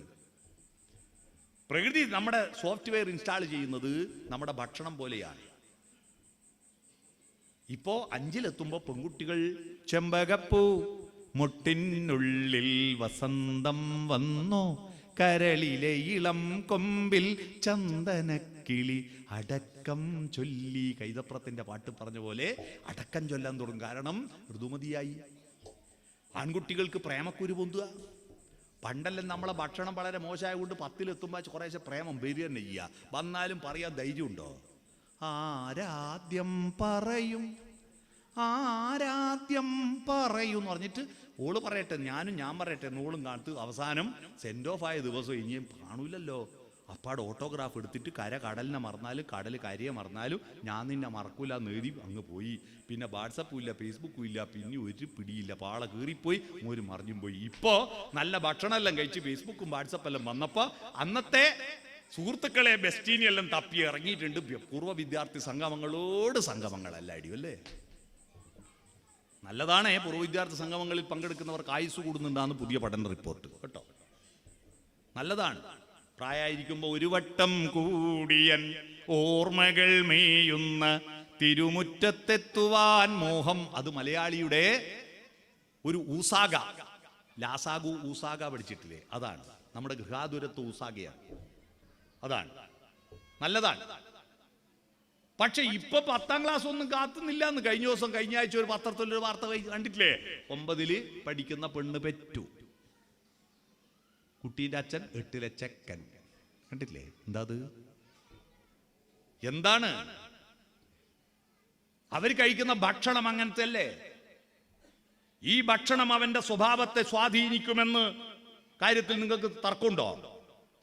പണ്ട് നമ്മൾ കഴിച്ച ഭക്ഷണം എന്തായിരുന്നു? ഉച്ചക്കെന്താ കറി? ചക്കക്കുരു വെള്ളരിക്കും ഓലൻ. രാത്രിയോ വെള്ളരിക്കും ചക്കക്കുരു ഓലൻ. ഇതിനെ കൊണ്ട് എന്ത് ഹോർമോൺ ഉണ്ടാവാനാ? ഇപ്പൊ എത്രയാ ഇറച്ചി, എത്രയാ മീൻ, എത്രയാ വെളിച്ചെണ്ണ, എത്രയാ പാം ഓയിൽ, എത്രയാ സൂര്യകാന്തി, എത്രയാ തേങ്ങ, എന്തെല്ലാം കൊഴുപ്പുള്ള ഭക്ഷണ കഴിക്കുന്നത് അല്ലേ? അങ്ങനത്തെ ഭക്ഷണമല്ലേ? നമുക്കെല്ലാം മരണം വരെ പല പേരുണ്ടെങ്കിലും മരിച്ചാൽ ഒറ്റ പേരേ ഉള്ളൂ, ശവം. ഒറ്റ പേരേ ഉള്ളൂ. എന്നാ കോഴീന്റെ ഭാഗ്യം നോക്കിയാട്ടെ, മരിക്കുന്നവരെ ഒറ്റ പേരേ ഉള്ളൂ കോഴി. മരിച്ച 28 പേരുണ്ട്. Chicken kebab, chicken kadai, pepper chicken, ginger chicken, chicken 65, chicken പറന്നടിച്ചെന്നെല്ലാം പറഞ്ഞിട്ട് 28 മോഡൽ കോഴിയുണ്ട്. ഇത് മുഴുവൻ കുട്ടികളെ തിന്നുക. അവന് പിടിച്ചാൽ കിട്ടണ്ടേ അവന്റെ ഉള്ളിലുള്ള ഹോർമോണ്? അപ്പോ അവന്റെ ശരീരം മനസ്സിനെ ഓവർടേക്ക് ചെയ്യുന്നു. ആമ മറികടക്കുമ്പോ മുയൽ കുതിക്കുന്നുണ്ടോ? ഇല്ല, മുയൽ കിടന്നുറങ്ങുന്നു. കാരണം 8, 9 എത്തുമ്പോ 7ാം ക്ലാസ് വരെ പ്രൊജക്ട് ഉണ്ടാക്കുന്നു, അസൈൻമെന്റ് ഉണ്ടാക്കുന്നു, ലൈബ്രറി പോകുന്നു. എന്തൊരു എനർജറ്റിക് ആയ കുട്ടികളാ. 8, 9 എത്തുമ്പോഴേക്ക് അവന്റെ സ്വഭാവം കട്ട ചോര കൊണ്ട് ജ്യൂസ് അടിച്ച് ചോടാ സർബത്ത് ഇല്ലൂമിനാട്ടി. അതിന് പറ്റിയ പാട്ടിറക്കിയിട്ടുണ്ട്. ഇപ്പൊ പാട്ടുകാരെ കുറ്റം പറഞ്ഞുകൂടാ, അതാ പിള്ളേർ പാടിത്തുള്ളുന്നത്. നമ്മുടെ പുരാണങ്ങളിൽ കുംഭകർണനും രാവണനും ഒക്കെ ചോര കുടിച്ചതായിട്ട് പറയുന്നത് കേട്ടിട്ടുണ്ട്. പക്ഷേ ഒരു രാക്ഷസനും അസുരനും കട്ട ചോര കൊണ്ട് ജ്യൂസ് അടിച്ചിട്ട് സോഡാ സർബത്ത് കുടിച്ചിട്ടില്ല. ഇപ്പൊ പിള്ളേർ പാടുക ഇല്ലൂമിനാട്ടി. വിദ്യാരംഭം കുറിച്ചത് അരിയിൽ എഴുതിയിട്ടല്ല, പേന കത്തി കൊണ്ട് വിദ്യാരംഭം കുറിച്ചവനെ നിന്നെ പടച്ചവന് 10ൽ 10 മാർക്ക് എന്ന പാട്ട് ആവേശ സിനിമയിൽ ഇറങ്ങിയ ശേഷം കേരളത്തിലെ 16 വിദ്യാലയങ്ങളിൽ കത്തിക്കുത്ത് നടന്നു. അറിയോ? 2 കുട്ടികൾ ഇപ്പോൾ ICU കിടക്കുക.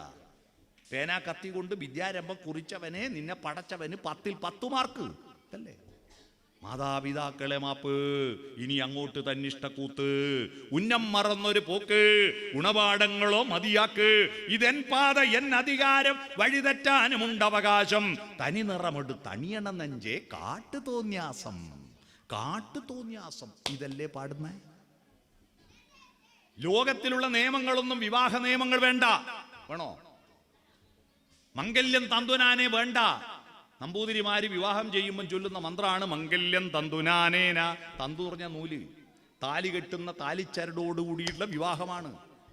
2 ഹൃദയങ്ങൾ ചേർക്കലാണ്. ഭർത്താവിന്റെ ഹൃദയം പറിച്ചെടുത്ത് ഭാര്യന്റെ ഹൃദയത്തോട് ഒട്ടിച്ചു കൊടുത്താൽ ഭർത്താവ് മരിച്ചു പോകുന്നതുകൊണ്ട് ഹൃദയത്തിന് പകരം പൊന്നിന്റെ ഹൃദയം ഉണ്ടാക്കിയിട്ട് ഭാര്യയുടെ ഹൃദയത്തോട് ചേർത്ത് വെക്കലാ വിവാഹം. ഇത് ഫെവിക്കോൾ കൊണ്ട് ഒട്ടാത്ത കൊണ്ടാ നൂലുമ കെട്ടിക്കകത്ത് കെട്ടുന്ന. ഭർത്താവിന്റെ ഹൃദയമാണ് താലി. അത് ഭാര്യയുടെ ഹൃദയം എവിടെയാണ് അതിന്റെ നേരെ നിൽക്കണ്ടേ? ഇതറിയാത്ത ചില പൊട്ടന്മാർ വലിയ മാല മാറങ്ങിയിട്ട് അയിമ കോർത്തിട്ട് ചില ഭർത്താക്കന്മാരുടെ ഹൃദയം ഭാര്യന്റെ ഹൃദയത്തുമല്ല ഉദരത്തുമല്ല നിൽക്കുന്നത്. വീട്ടിലെത്തി കണ്ണാടി നോക്ക്, ഹൃദയം എവിടെ അവിടെയേ താലി നിൽക്കാവൂ. ഇതിന്റെ അർത്ഥം ഒന്നും അറിയാതെ മംഗല്യം തന്തുനാനേന, കല്യാണം ആചാരപ്രകാരം കഴിച്ചാൽ പിന്നെ ജീവിതം തുന്തനാനേന, തോലഞ്ഞു പോവും എന്നല്ലേ ബാംഗ്ലൂർ ഡേയ്സിലെ പാട്ട്. മാംഗല്യം തന്തുനാനേന, പിന്നെ ജീവിതം തുന്തനാനേന, തോലഞ്ഞു പോവും. അതുകൊണ്ടെന്താ? കല്യാണവും വേണ്ട, പന്തലും വേണ്ട, താലിയും വേണ്ട, നാട്ടുകാരും വേണ്ട. ഒരു പെണ്ണിനെ ഒരു ചെക്കനും ചെക്കനെ ഒരു പെണ്ണിനും ഇഷ്ടപ്പെട്ടാൽ ഏടിങ് ഫ്ലാറ്റ് എടുക്കുക, വാടക വീടെടുക്കുക, ആടെ കൂടുക, ഇണചേർന്ന് രമിച്ചിട്ട് കുറെ കാലം കഴിഞ്ഞിട്ട് വേണ്ടാന്ന് തോന്നിയാൽ മടുത്താൽ പോയിക്കൊള്ളുക. Living together. ശരീരം മനസ്സിനെ ഓവർടേക്ക് ചെയ്യുന്ന മനസ്സിലായോ? Living together.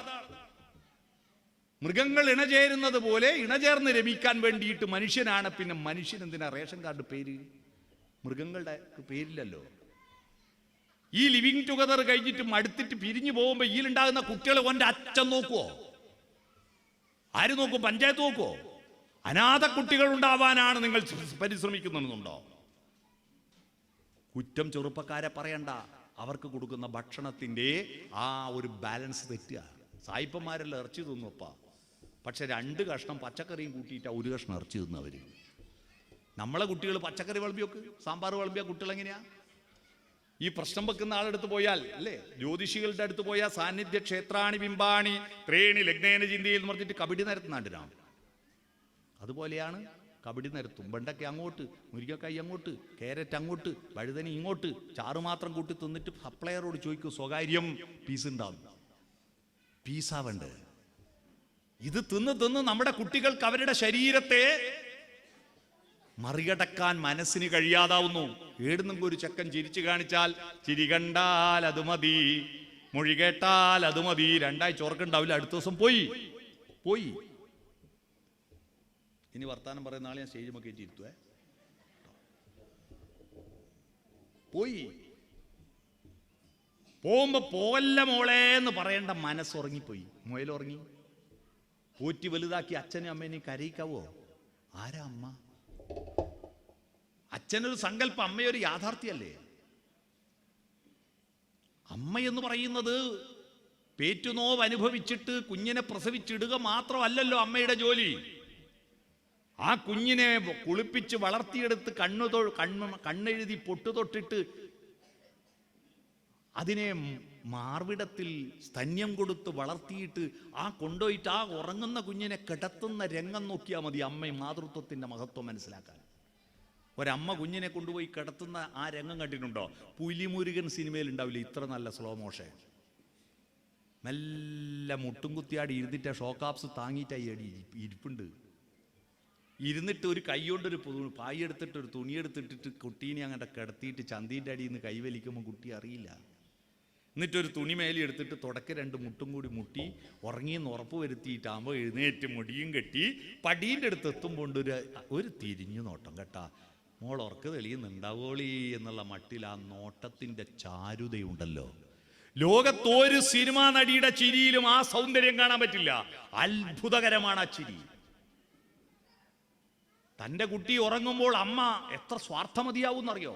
വീട്ടിൽ ആരും ശബ്ദമുണ്ടാക്കല്ലേ, അയൽവാസികളെ നിങ്ങൾ മിണ്ടാതിരിക്കൂ, നാട്ടുകാരെ പറ്റുമോ 3 ലോകവും അനങ്ങരുത്, ഉറങ്ങിത്തരൂ. എന്നുണ്ണി കണ്ണനുറങ്ങാൻ മൂലോകം മുഴുവനുറങ്ങ്, മൂലോകം മുഴുവനുറങ്ങ്, ഉണ്ണി വാവാവോ പൊന്നുണ്ണി വാവാവോ. അല്ലേ? കുയിലിൻ്റെ പാട്ട് കേൾക്കുമ്പോൾ ദേഷ്യം വരും. കഴിഞ്ഞ 2 മാസമായി കേരളത്തിൽ ഏറ്റവും കൂടുതൽ കേട്ടുന്ന ഒരു പാട്ടുണ്ട്. അതാ ഞാൻ ഇനി പറയാൻ പോകുന്നത്. ഉറങ്ങുന്ന കുഞ്ഞിൻ്റെ അമ്മയ്ക്ക് കുയിലിൻ്റെ പാട്ട് കേൾക്കുമ്പോൾ ദേഷ്യം വരും. കുയിലേ, നിന്റെ പാട്ടിൻ്റെ വോളിയം കുറക്ക്, എൻ്റെ മോൻ ഉറങ്ങുക. നിലാവെളിച്ചം നമുക്കിഷ്ടമാണ്. നാളെ പൗർണമി അല്ലേ?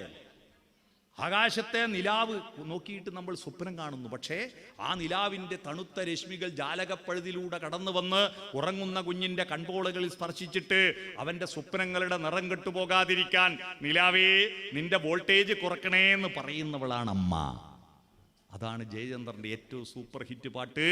ഒന്നിനി ശ്രുതി താഴ്ത്തി പാടുക പൂങ്കുയിലേ, എന്നോമലുറക്കമായി ഉണർത്തരുതേ, എന്നോമലുറക്കമായി ഉണർത്തരുതേ. ഒന്നിനി തിരി താഴ്ത്തു ശാരദ നിലാവേ, കണ്ണിലെ കിനാവുകൾ കെടുത്തരുതേ, കണ്ണിലെ കിനാവുകൾ കെടുത്തരുതേ.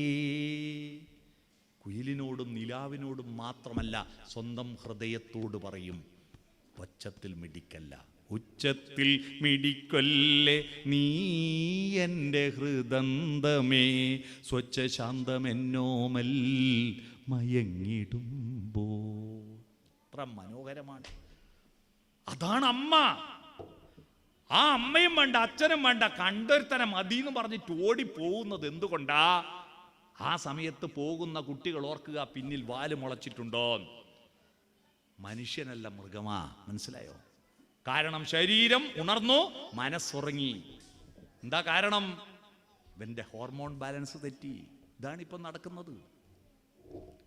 അതുകൊണ്ട് ഈ ശരീരമല്ല മുഖ്യം, മനസ്സാണ്. മാംസത്തിൽ നിന്ന് മനസ്സിനെ ഉയർത്തലാണ് ഭക്തി. മനസ്സിനെ മാംസത്തിൽ നിന്നുയർത്തേണമേ, മലയിൽ വാഴും ഭഗവാനെ.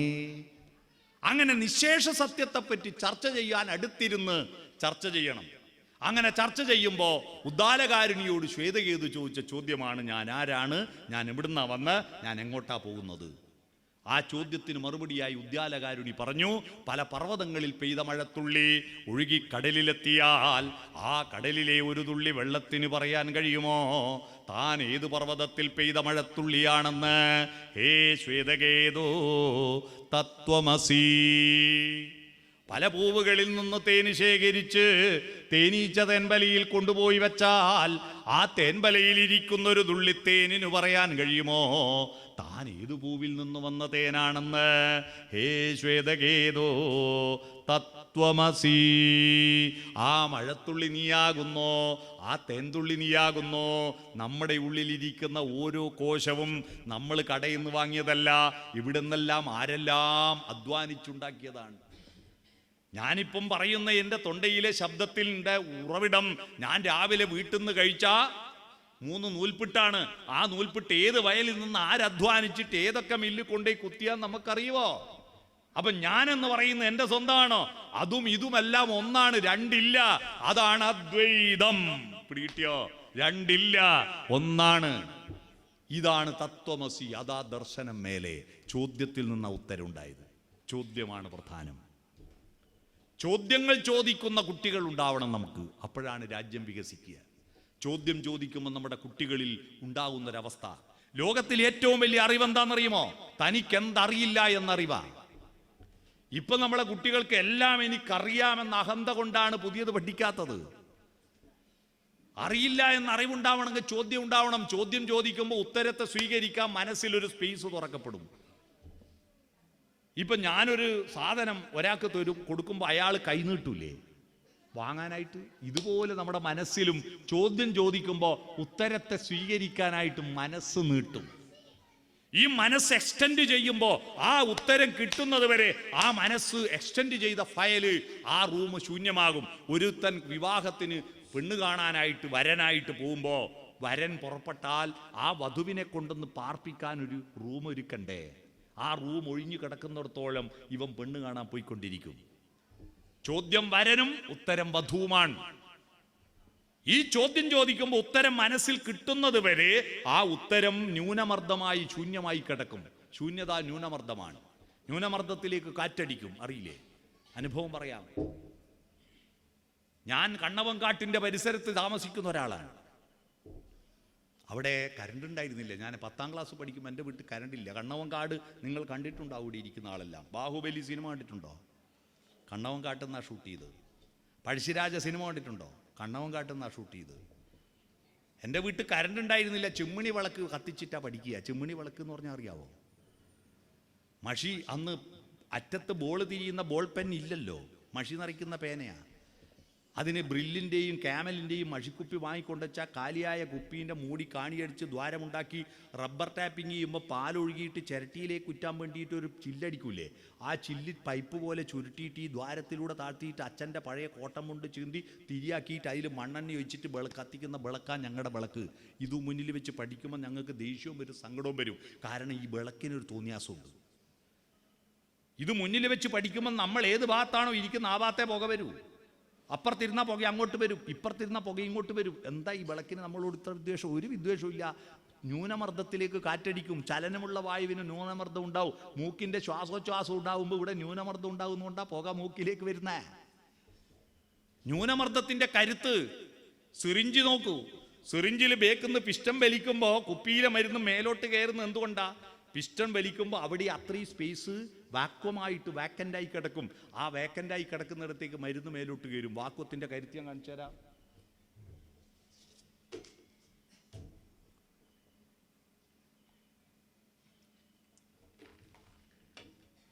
ഈ ഗ്ലാസ് നോക്കുക, വാക്വത്തിൻ്റെ കരുത്ത്. ഈ ഗ്ലാസ് എൻ്റെ കയ്യിൽ ഇങ്ങനെ നിൽക്കുന്നുണ്ടല്ലോ? നിൽക്കുന്നില്ലേ? ഇങ്ങനെയും നിൽക്കുന്നുണ്ട്. എങ്ങനെയാണ് ഇത് നിൽക്കുന്നത്? ഇതൊരു മാജിക്കും അല്ല, ഇവർ കൊണ്ടു തന്ന. മോൻ എടുത്താട്ടെ, ഇതെടുത്ത ഗ്ലാസ് എടുത്തോ. ടൈറ്റാണ്. കിട്ടുന്നില്ലല്ലോ, ഓക്കെ വിട്ടോ. അത് ടൈറ്റായത് എങ്ങനെയാ?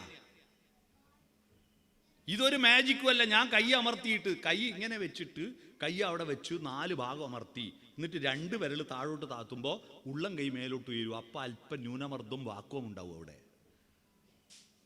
ഇത് ഒരു കുട്ടിയും വീട്ടിൽ പോയിട്ട് ചെയ്തിട്ട് ഗ്ലാസ് പൊളിക്കണ്ട. നിങ്ങൾ ഇതെല്ലാം വീട്ടിൽ നിന്ന് കുട്ടികൾ ചെയ്യുന്ന സാധനം തന്നെയാണ്. നിങ്ങൾ സ്റ്റീലിൻ്റെ ഗ്ലാസ് എടുത്തിട്ട് വായിൽ അമർത്തുക, എന്നിട്ട് ഉള്ളിലേക്ക് വലിച്ചാൽ ഇത് ടൈറ്റായി നിൽക്കൂലേ? അത് തന്നെ സംഭവം കേട്ടോ. അതാ സംഭവം. ഈ ന്യൂനമർദ്ദം തലയിൽ ഉണ്ടാക്കുന്ന അനുഭവത്തെയാണ് വിദ്യാഭ്യാസം എന്ന് പറയുക. അറിയണം കേട്ടോ. എന്താ വിദ്യാഭ്യാസം? എൻ്റെ ഉള്ളിലേക്ക് വെളിച്ചത്തെ സ്വീകരിക്കാൻ തയ്യാറാവാനുള്ള ഒരിടം നമ്മുടെ തലച്ചോറിൽ ഉണ്ടാകണം. വെളിച്ചത്തെ സ്വീകരിക്കാൻ, അറിവിനെ സ്വീകരിക്കാൻ. ഇന്ന് പുസ്തകങ്ങൾ ഇല്ലാഞ്ഞിട്ടല്ലല്ലോ, പണ്ട് പുസ്തകം കിട്ടാഞ്ഞിട്ടാ വായിക്കാഞ്ഞ്. ഇന്ന് പുസ്തകങ്ങൾ ഇല്ലാഞ്ഞിട്ടല്ല, ഇന്ന് പുസ്തകങ്ങൾ കോടിക്കണക്കിന് ലഭ്യമാണ്. പക്ഷെ എന്നിട്ടും വായിക്കാത്തത്. ഇതെനിക്ക് വേണമെന്നൊരു തോന്നൽ ഉണ്ടാകണമെങ്കിൽ ചോദ്യങ്ങൾ ഉണ്ടാവണം. ഈ ചോദ്യങ്ങളിലൂടെ വിജ്ഞാനത്തിൽ നിന്ന് ജ്ഞാനത്തിലേക്ക് കടക്കണം. മനസ്സിലായോ? ഈ ജ്ഞാനത്തിലേക്ക് കടന്നാൽ ഈ ജ്ഞാനം ശരിയാണോ എന്ന് ചുറ്റുവട്ടമുള്ള ആളുകളുമായി ചർച്ച ചെയ്തിട്ടും പരീക്ഷണ നിരീക്ഷണങ്ങളിലൂടെയും ഉറപ്പുവരുത്തി അതിൻ്റെ യുക്തി കാണണം. അപ്പോൾ മാത്രമേ നോളജ് ഉണ്ടാവുന്നുള്ളൂ. നോളജ് ഉണ്ടാവണമെങ്കിൽ 3 കാര്യം വേണം. നോളജ് ഉണ്ടാകണമെങ്കിൽ 3 കാര്യങ്ങൾ ഒത്തുചേരണം. ഒന്ന്, ആ നോളജ് സത്യമായിരിക്കണം. ആരെങ്കിലും പറഞ്ഞുകൊണ്ട് നോളജ് ആവില്ല. അത് സത്യമാണെന്ന് രണ്ടാമത് യുക്തിപൂർവം എനിക്ക് തെളിയിക്കാൻ, മറ്റൊരാളോട് തെളിയിക്കാൻ പറ്റണം. ഇത് സത്യമാണെന്ന് മറ്റൊരാളോട് എനിക്ക് തെളിയിച്ചു കൊടുക്കാൻ പറ്റണം. മൂന്നാമത്തത്, അത് സത്യമാണെന്ന് ഞാൻ വിശ്വസിക്കുകയും വേണം. ഇത് 3 ചേരുമ്പോഴേ നോളജ് ഉണ്ടാവും.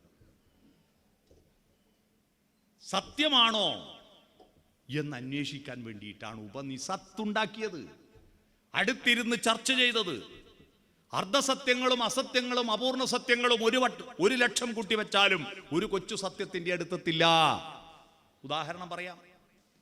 ഈ പന്തലിന്റെ പുറത്തേക്ക് ഇറങ്ങിയിട്ട് ആകാശത്തെ നോക്കൂ. 1,00,000 നക്ഷത്രങ്ങളുണ്ട് ആകാശത്ത്. എന്നിട്ടും നമുക്ക് വെളിച്ചമുണ്ടോ? ഈ LED-യും CFL-ഉം ട്യൂബ്ലൈറ്റും വേണ്ടി വന്നില്ലേ? എന്നാ പകലോ ഒറ്റ നക്ഷത്രമേ ഉള്ളൂ ആകാശത്ത്. ആ ഒരു നക്ഷത്രം മാത്രമായിട്ട് നമുക്ക് എല്ലായിടത്തും വെളിച്ചം കിട്ടുന്നു. എന്തുകൊണ്ടാ? അത് സത്യത്തിനടുത്താണ്. നമ്മൾ പകലുള്ള നക്ഷത്രത്തിനടുത്ത സൂര്യന്റെ എത്രയോ ഇരട്ടി വലുപ്പമുള്ള നക്ഷത്രമാണ് തിരുവാതിര. തീക്കട്ട പോലെ ആകാശത്ത് തിളങ്ങി നിൽക്കുന്ന തിരുവാതിര. പക്ഷെ എന്നിട്ടും വെളിച്ചം കിട്ടാത്തത് എന്താ? അത് അകലെയാണ്. സത്യത്തിൽ നിന്ന് നമ്മൾ അകലെയാണ്. പ്രപഞ്ചം മുഴുവൻ വെളിച്ചം നൽകാൻ പകലിനൊന്നേ വിളക്കുള്ളൂ. 1,00,000 നക്ഷത്ര ദീപങ്ങൾ കൊളുത്തി സ്വപ്നം കാണുന്നു രാത്രി. വെളിച്ചം സ്വപ്നം കാണുന്നു രാത്രി. അദ്വൈതം ജനിച്ച നാട്ടിൽ, ആദിശങ്കരൻ ജനിച്ച നാട്ടിൽ, 1000 ജാതികൾ, 1000 മതങ്ങൾ, 1000 ദൈവങ്ങൾ എന്ന വയലാറിന്റെ പാട്ടിലെ വരിയ ഇത് കേട്ടോ. എന്താണ് നമുക്ക് മാർഗമുള്ളത്? നമ്മുടെ ഭക്തിയും അമ്പലവും ഉത്സവവും ഘോഷയാത്രയും കലവറ നിറക്കലെല്ലാം ഗംഭീരമാകുന്നു. സ്കൂളുകൾ ഹൈടെക് ആകുന്നു. ഗംഭീരമായ റിസൾട്ട്, ഗംഭീര മാർക്കുണ്ടാകുന്നു. പക്ഷേ ഓപ്പറേഷൻ എല്ലാം വിജയിക്കുന്നുണ്ട്. പക്ഷെ രോഗി മരിച്ചു പോകുന്നു എന്ന് പറഞ്ഞൊരു ഡോക്ടർ, ഒരാശുപത്രിയിലെ ഡോക്ടർ പറഞ്ഞു ഓപ്പറേഷൻ എല്ലാം വിജയമാകുന്നു, പക്ഷെ ഒറ്റ രോഗിയും ബാക്കിയാകുന്നില്ല. ഉത്സവം ഗംഭീരമാണ്, അമ്പലം ഗംഭീരമാണ്, സ്കൂൾ ഗംഭീരമാണ്, എല്ലാം ഗംഭീരമാണ്. പക്ഷേ തെരുവിലിറങ്ങി നോക്കൂ, നമ്മുടെ കുട്ടികളുടെ സ്വഭാവം അത് കൂടുതൽ കൂടുതൽ രാക്ഷസീയതയിലേക്ക് പോകുന്നു. സത്യം മരിക്കുന്നു, ധർമ്മം നശിക്കുന്നു. ദയുണ്ടോ? സ്നേഹമുണ്ടോ? ദൈവത്തിന്റെ ഏറ്റവും മനോഹരമായ പേരെന്താണെന്നറിയോ? എന്നോട് ചോദിച്ചാൽ ഞാൻ പറയൂ, ദൈവത്തിന്റെ ഏറ്റവും മനോഹരമായ പേരെന്താ? കരുണാകര എന്നാണ്. മുൻ മുഖ്യമന്ത്രി ആയതുകൊണ്ടല്ല. കരുണാകരൻ, കരുണകരമാക്കിയിരിക്കുന്നവൻ. ആ കരുണയല്ലേ ഈ നമുക്ക് ആലോചിച്ച് നോക്കട്ടെ, ഈ സംവിധാനത്തിന്റെ മഹത്വം തിരിച്ചറിയണ്ടേ? ഞാനിങ്ങനെ മനുഷ്യനായി ജനിച്ചു പോയല്ലപ്പോ എന്നൊക്കെ ചപിക്കുന്ന ആളോട് ചോദിക്കണം, ഇത്രയും സുന്ദരമായിരിക്കുന്ന ഒരു ജന്മം ലോകത്ത് മറ്റൊരാൾക്കുണ്ടോ? ഈ ഭാരതഖണ്ഡത്തിൽ കലികാലം യുഗം നാലിലും നല്ലു കലിയുഗം ജ്ഞാനപ്പാനയിൽ കൃത്യമായി പറയുന്നില്ലേ? അതിൽ ഈ ഭാരതഖണ്ഡത്തിൽ ജനിക്കാൻ ഒരു ഭാഗ്യം പോരാഞ്ഞല്ലോ ദൈവമേ എന്ന് മറ്റുള്ള യുഗക്കാര് കരയുന്നു. നമുക്ക് ആ ഭാഗ്യം കിട്ടിയല്ലോ. നമ്മുടെ ശരീരത്തിൽ ഏറ്റവും പ്രധാനപ്പെട്ട ഭാഗം ഏതാണെന്ന് പ്രകൃതി നമുക്ക് കാണിച്ചു തന്നില്ലേ? ഏതാ ഭാഗം? ഏറ്റവും ഉറപ്പുള്ള എല്ല് കൊണ്ട് അത് പൊതിഞ്ഞു വെച്ചിട്ടുണ്ട്. മനുഷ്യ ശരീരത്തിൽ ഏറ്റവും ഉറപ്പുള്ള എല്ല് തലയോട്ടിയാ. ആ തലയോട്ടി കൊണ്ട് പൊതിഞ്ഞിരിക്കുന്ന തലച്ചോറാണ് ഏറ്റവും പ്രധാനം. ഏറ്റവും അപ്രധാനം ഏതാ? അപ്രധാനം എല്ലേ ഇല്ലാതെ വെറും ഇറച്ചിയാക്കി വച്ചിരിക്കുന്ന വയറ്. ഈൻ്റാത്ത ചോറ് അപ്രധാനവും ഈൻ്റാത്ത ചോറ് പ്രധാനമാകുമ്പോൾ മനുഷ്യനായി. എന്നാൽ ഈ ചോറിനേക്കാൾ ഈ ചോറിന് പ്രാധാന്യം കൊടുക്കുന്നവരാ ഭക്തജനങ്ങളിൽ കൂടുതൽ. ഞാൻ തെളിവ് തരട്ടെ. ഭാഗവത സപ്താഹം നടക്കുന്നിടത്ത് പോയി നോക്കിയാൽ മതി. രാവിലെ മുതൽ ഒരാളാടുന്ന് വായിക്കുന്നുണ്ടാവും. ഒരു 100 ആളുണ്ടാവും മുമ്പിൽ നിന്ന് കേൾക്കുന്നു. വേറെ ഒരു പണിയില്ലാത്തവർ. എന്നാൽ 12:30 1 മണിയാകുമ്പോഴേക്കുണ്ടൊരു തിരക്ക്. കാരണം ഈ ചോറ് വിളമ്പാൻ തുടങ്ങും.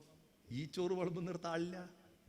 ചില ആൾ ആ ചോറും തിന്നിട്ട് ആരാ വായിക്കുന്നതെന്ന് വരെ നോക്കാണ്ട് അതിൽ തന്നെ പോവുകയും ചെയ്യും അല്ലേ? ഭജനമാണോ ഭോജനമാണോ പ്രധാനം? അതാണ് വിഷയം. ഭജനമാണോ ഭോജനമാണ്? എന്താ ഭജനം? ഭ എന്ന് പറഞ്ഞാൽ പ്രകാശം എന്നാ. പ്രകാശം ഉള്ളിലേന്തലാണ് ഭജനം. ഭക്തൻ എന്ന് പറഞ്ഞാൽ പ്രകാശം ഉള്ളിലേന്തിയവനെന്നാ ഭക്തൻ. ആ പ്രകാശം ഉള്ളിലേറ്റാൻ വേണ്ടിയാ ഈ നട തുറക്കാൻ കാത്തു നിൽക്കുന്നത്. നട അടച്ചുപൂട്ടിയിരിക്കുമ്പോൾ ദൈവം നമ്മളെ കാണൂല എന്ന് വിചാരിച്ചിട്ടാണോ നട തുറക്കുന്നവരെ കാത്തു നിൽക്കുന്നത്? ദൈവം നടേൻ്റെ അകത്തോ ഉള്ളു? ശ്രീകോവിലിൻ്റെ അകത്ത് തന്നെയാ ദൈവം എന്നാരാ പറഞ്ഞ്? ഭാരത തത്വശാസ്ത്രം അങ്ങനെയല്ലല്ലോ പറയുന്നത്. ഭാരത തത്വശാസ്ത്രം ഈശാവാസ്യം ഉപനിഷത്തിൽ പറയുന്നു. ഈശാവാസ്യം ഇതം സർവമെന്നാണ്. മണ്ണിലും വിണ്ണിലും തൂണിലും തുരുമ്പിലും ദൈവമിരിക്കുന്നു. അവൻ കരുണാമയനായി കാവൽ വിളക്കായി കരളിലിരിക്കുന്നു. എല്ലാവരുടെയും ഉള്ളിലുണ്ട് ദൈവം. അത് തന്നെയല്ലേ തത്വമസി. അത് നീ തന്നെയാ. എന്നിലും നിന്നിലുള്ളതെല്ലാം ഒന്നാ. അത് മുസ്ലിമിലും ക്രിസ്ത്യാനികളിലും വേറെ ദൈവ. ആരാ പറഞ്ഞേ? അങ്ങനെയുണ്ടോ? ഈ ദൈവങ്ങൾ പല നാട്ടിൽ നിന്ന് പല സൃഷ്ടി നടത്തിയെങ്കിൽ എങ്ങനെ ഒരേപോലെ കോലത്തിൽ വന്നു? എല്ലാം ഒരേ രൂപത്തിലല്ലേ? യഹോവ യഹൂദന്മാരെ സൃഷ്ടിച്ച അതേ കോലത്തിലാണ് ബ്രഹ്മ ഹിന്ദുക്കളെ സൃഷ്ടിച്ചത്. കാരണം യഹൂദമതത്തിൻ്റെ ഇസ്രായേൽ ഭാഷയിലും ഇസ്ലാം മതത്തിൻ്റെ അറബി ഭാഷയിലും ക്രിസ്തുമതത്തിൻ്റെ ഹീബ്രു ഭാഷയിലും ഭാരതത്തിലെ സംസ്കൃത ഭാഷയിലും ദ്രാവിഡ ഭാഷയിലായ മലയാളത്തിലും തമിഴിലും ഇംഗ്ലീഷിലും ഹിന്ദിയിലും ആസ്ട്രേലിയയിലും ആഫ്രിക്കയിലും എല്ലാം കണക്കുകളെല്ലാം 1 ഗുണിക്കണം 10. 1 അടുത്ത 0 10, അടുത്ത 0 100, 10ന്റെ ഗുണിത. 1 10 100 എന്ന് ഇംഗ്ലീഷ് ഇടുമ്പോൾ 1 10 100 നമ്മൾ പറയും. സംസ്കൃതത്തിൽ ഏകം ദശം ശതം സഹസ്രം എന്ന് പറയും. ഹിന്ദിയിൽ ഏക് 10 100 1000 എന്ന് പറയും. എല്ലാത്തിലും 10. എന്താ കാരണം? 10ന്റെ പെരുക്കായത് കൊണ്ടാണ് നമ്മൾ 10 കൂട്ടി വെച്ചതിന് സമ്പത്ത് എന്ന് പറയുന്നത്. സമ്പത്തില്ലേ? സമ്പത്താ. 10 കൂട്ടി വെക്കാൻ എൻ്റെ നാട്ടിലൊരു പെട്ടിയുണ്ട് കേട്ടോ. ഇവിടെ ഉണ്ടോ എന്ന് എനിക്കറിയില്ല. അതിൻ്റെ പേര് പത്തായം എന്നാണ്.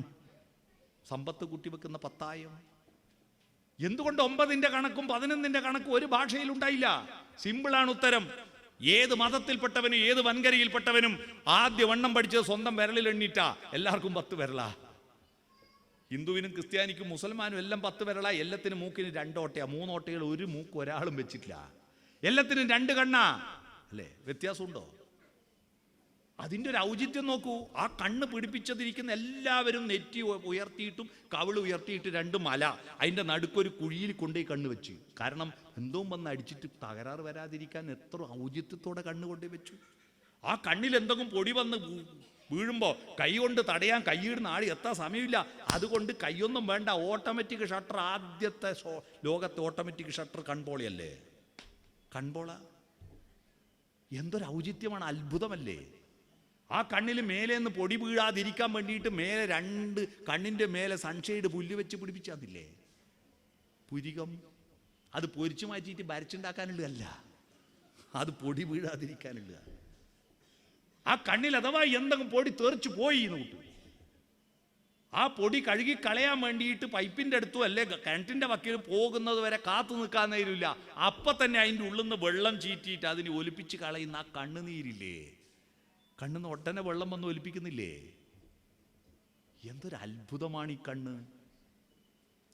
ഈ വായക്ക് തൊട്ടുമേലെ മൂക്ക് പിടിപ്പിച്ചില്ലായിരുന്നെങ്കിൽ നമ്മൾ അവസ്ഥയൊക്കെ മൂക്ക് വേറെ ഇടുകയാണെങ്കിൽ ഈ തിന്ന സാധനം കെട്ടതാണെന്ന് എങ്ങനെ മനസ്സിലാവാനായിരുന്നു? വായൻ്റെ അടുത്ത് എത്തുമ്പോഴേക്കും ഇത് പറ്റൂല എന്ന് പറയാൻ വേണ്ടിയല്ലേ മൂക്ക് ഇവിടെ തന്നെ പിടിപ്പിച്ചതെന്ന്. എന്തൊരു ഔചിത്യമാണ്. ആ മൂക്കിൽ പണ്ട് പെണ്ണുങ്ങൾ പ്രസവിച്ച് കിടക്കുന്നതുകൊണ്ട് വീട്ടിൻ്റെ അകത്തിരിക്കുകയോ ആണുങ്ങൾ പുറത്തു പോവുകയും ചെയ്യുമ്പോൾ ഈ പൊടി പാറിയിട്ട് മൂക്കിൻ്റെ ഉള്ളിലൂടെ പൊടി ശ്വാസകോശത്ത് കയറിയിട്ട് ബ്രോങ്കറ്റിസ് ഉണ്ടാക്കാതിരിക്കാൻ വേണ്ടി ആ പൊടി അരിച്ച് മാറ്റാൻ വേണ്ടിയിട്ടാണ് ആണുങ്ങളെ മൂക്കിന് തൊട്ട് താഴെ പുല്ല് വെച്ച് പിടിപ്പിച്ച് മീശയാക്കി തന്നത്. മനസ്സിലായോ? ഇപ്പോൾ പെണ്ണുങ്ങൾ കുറേശ്ശെ പുറത്തിറക്കാൻ തുടങ്ങിയപ്പോൾ കുറേശ്ശെ മീശ മുളക്കാൻ തുടങ്ങിയിട്ടുണ്ട് പെണ്ണുങ്ങൾക്ക്.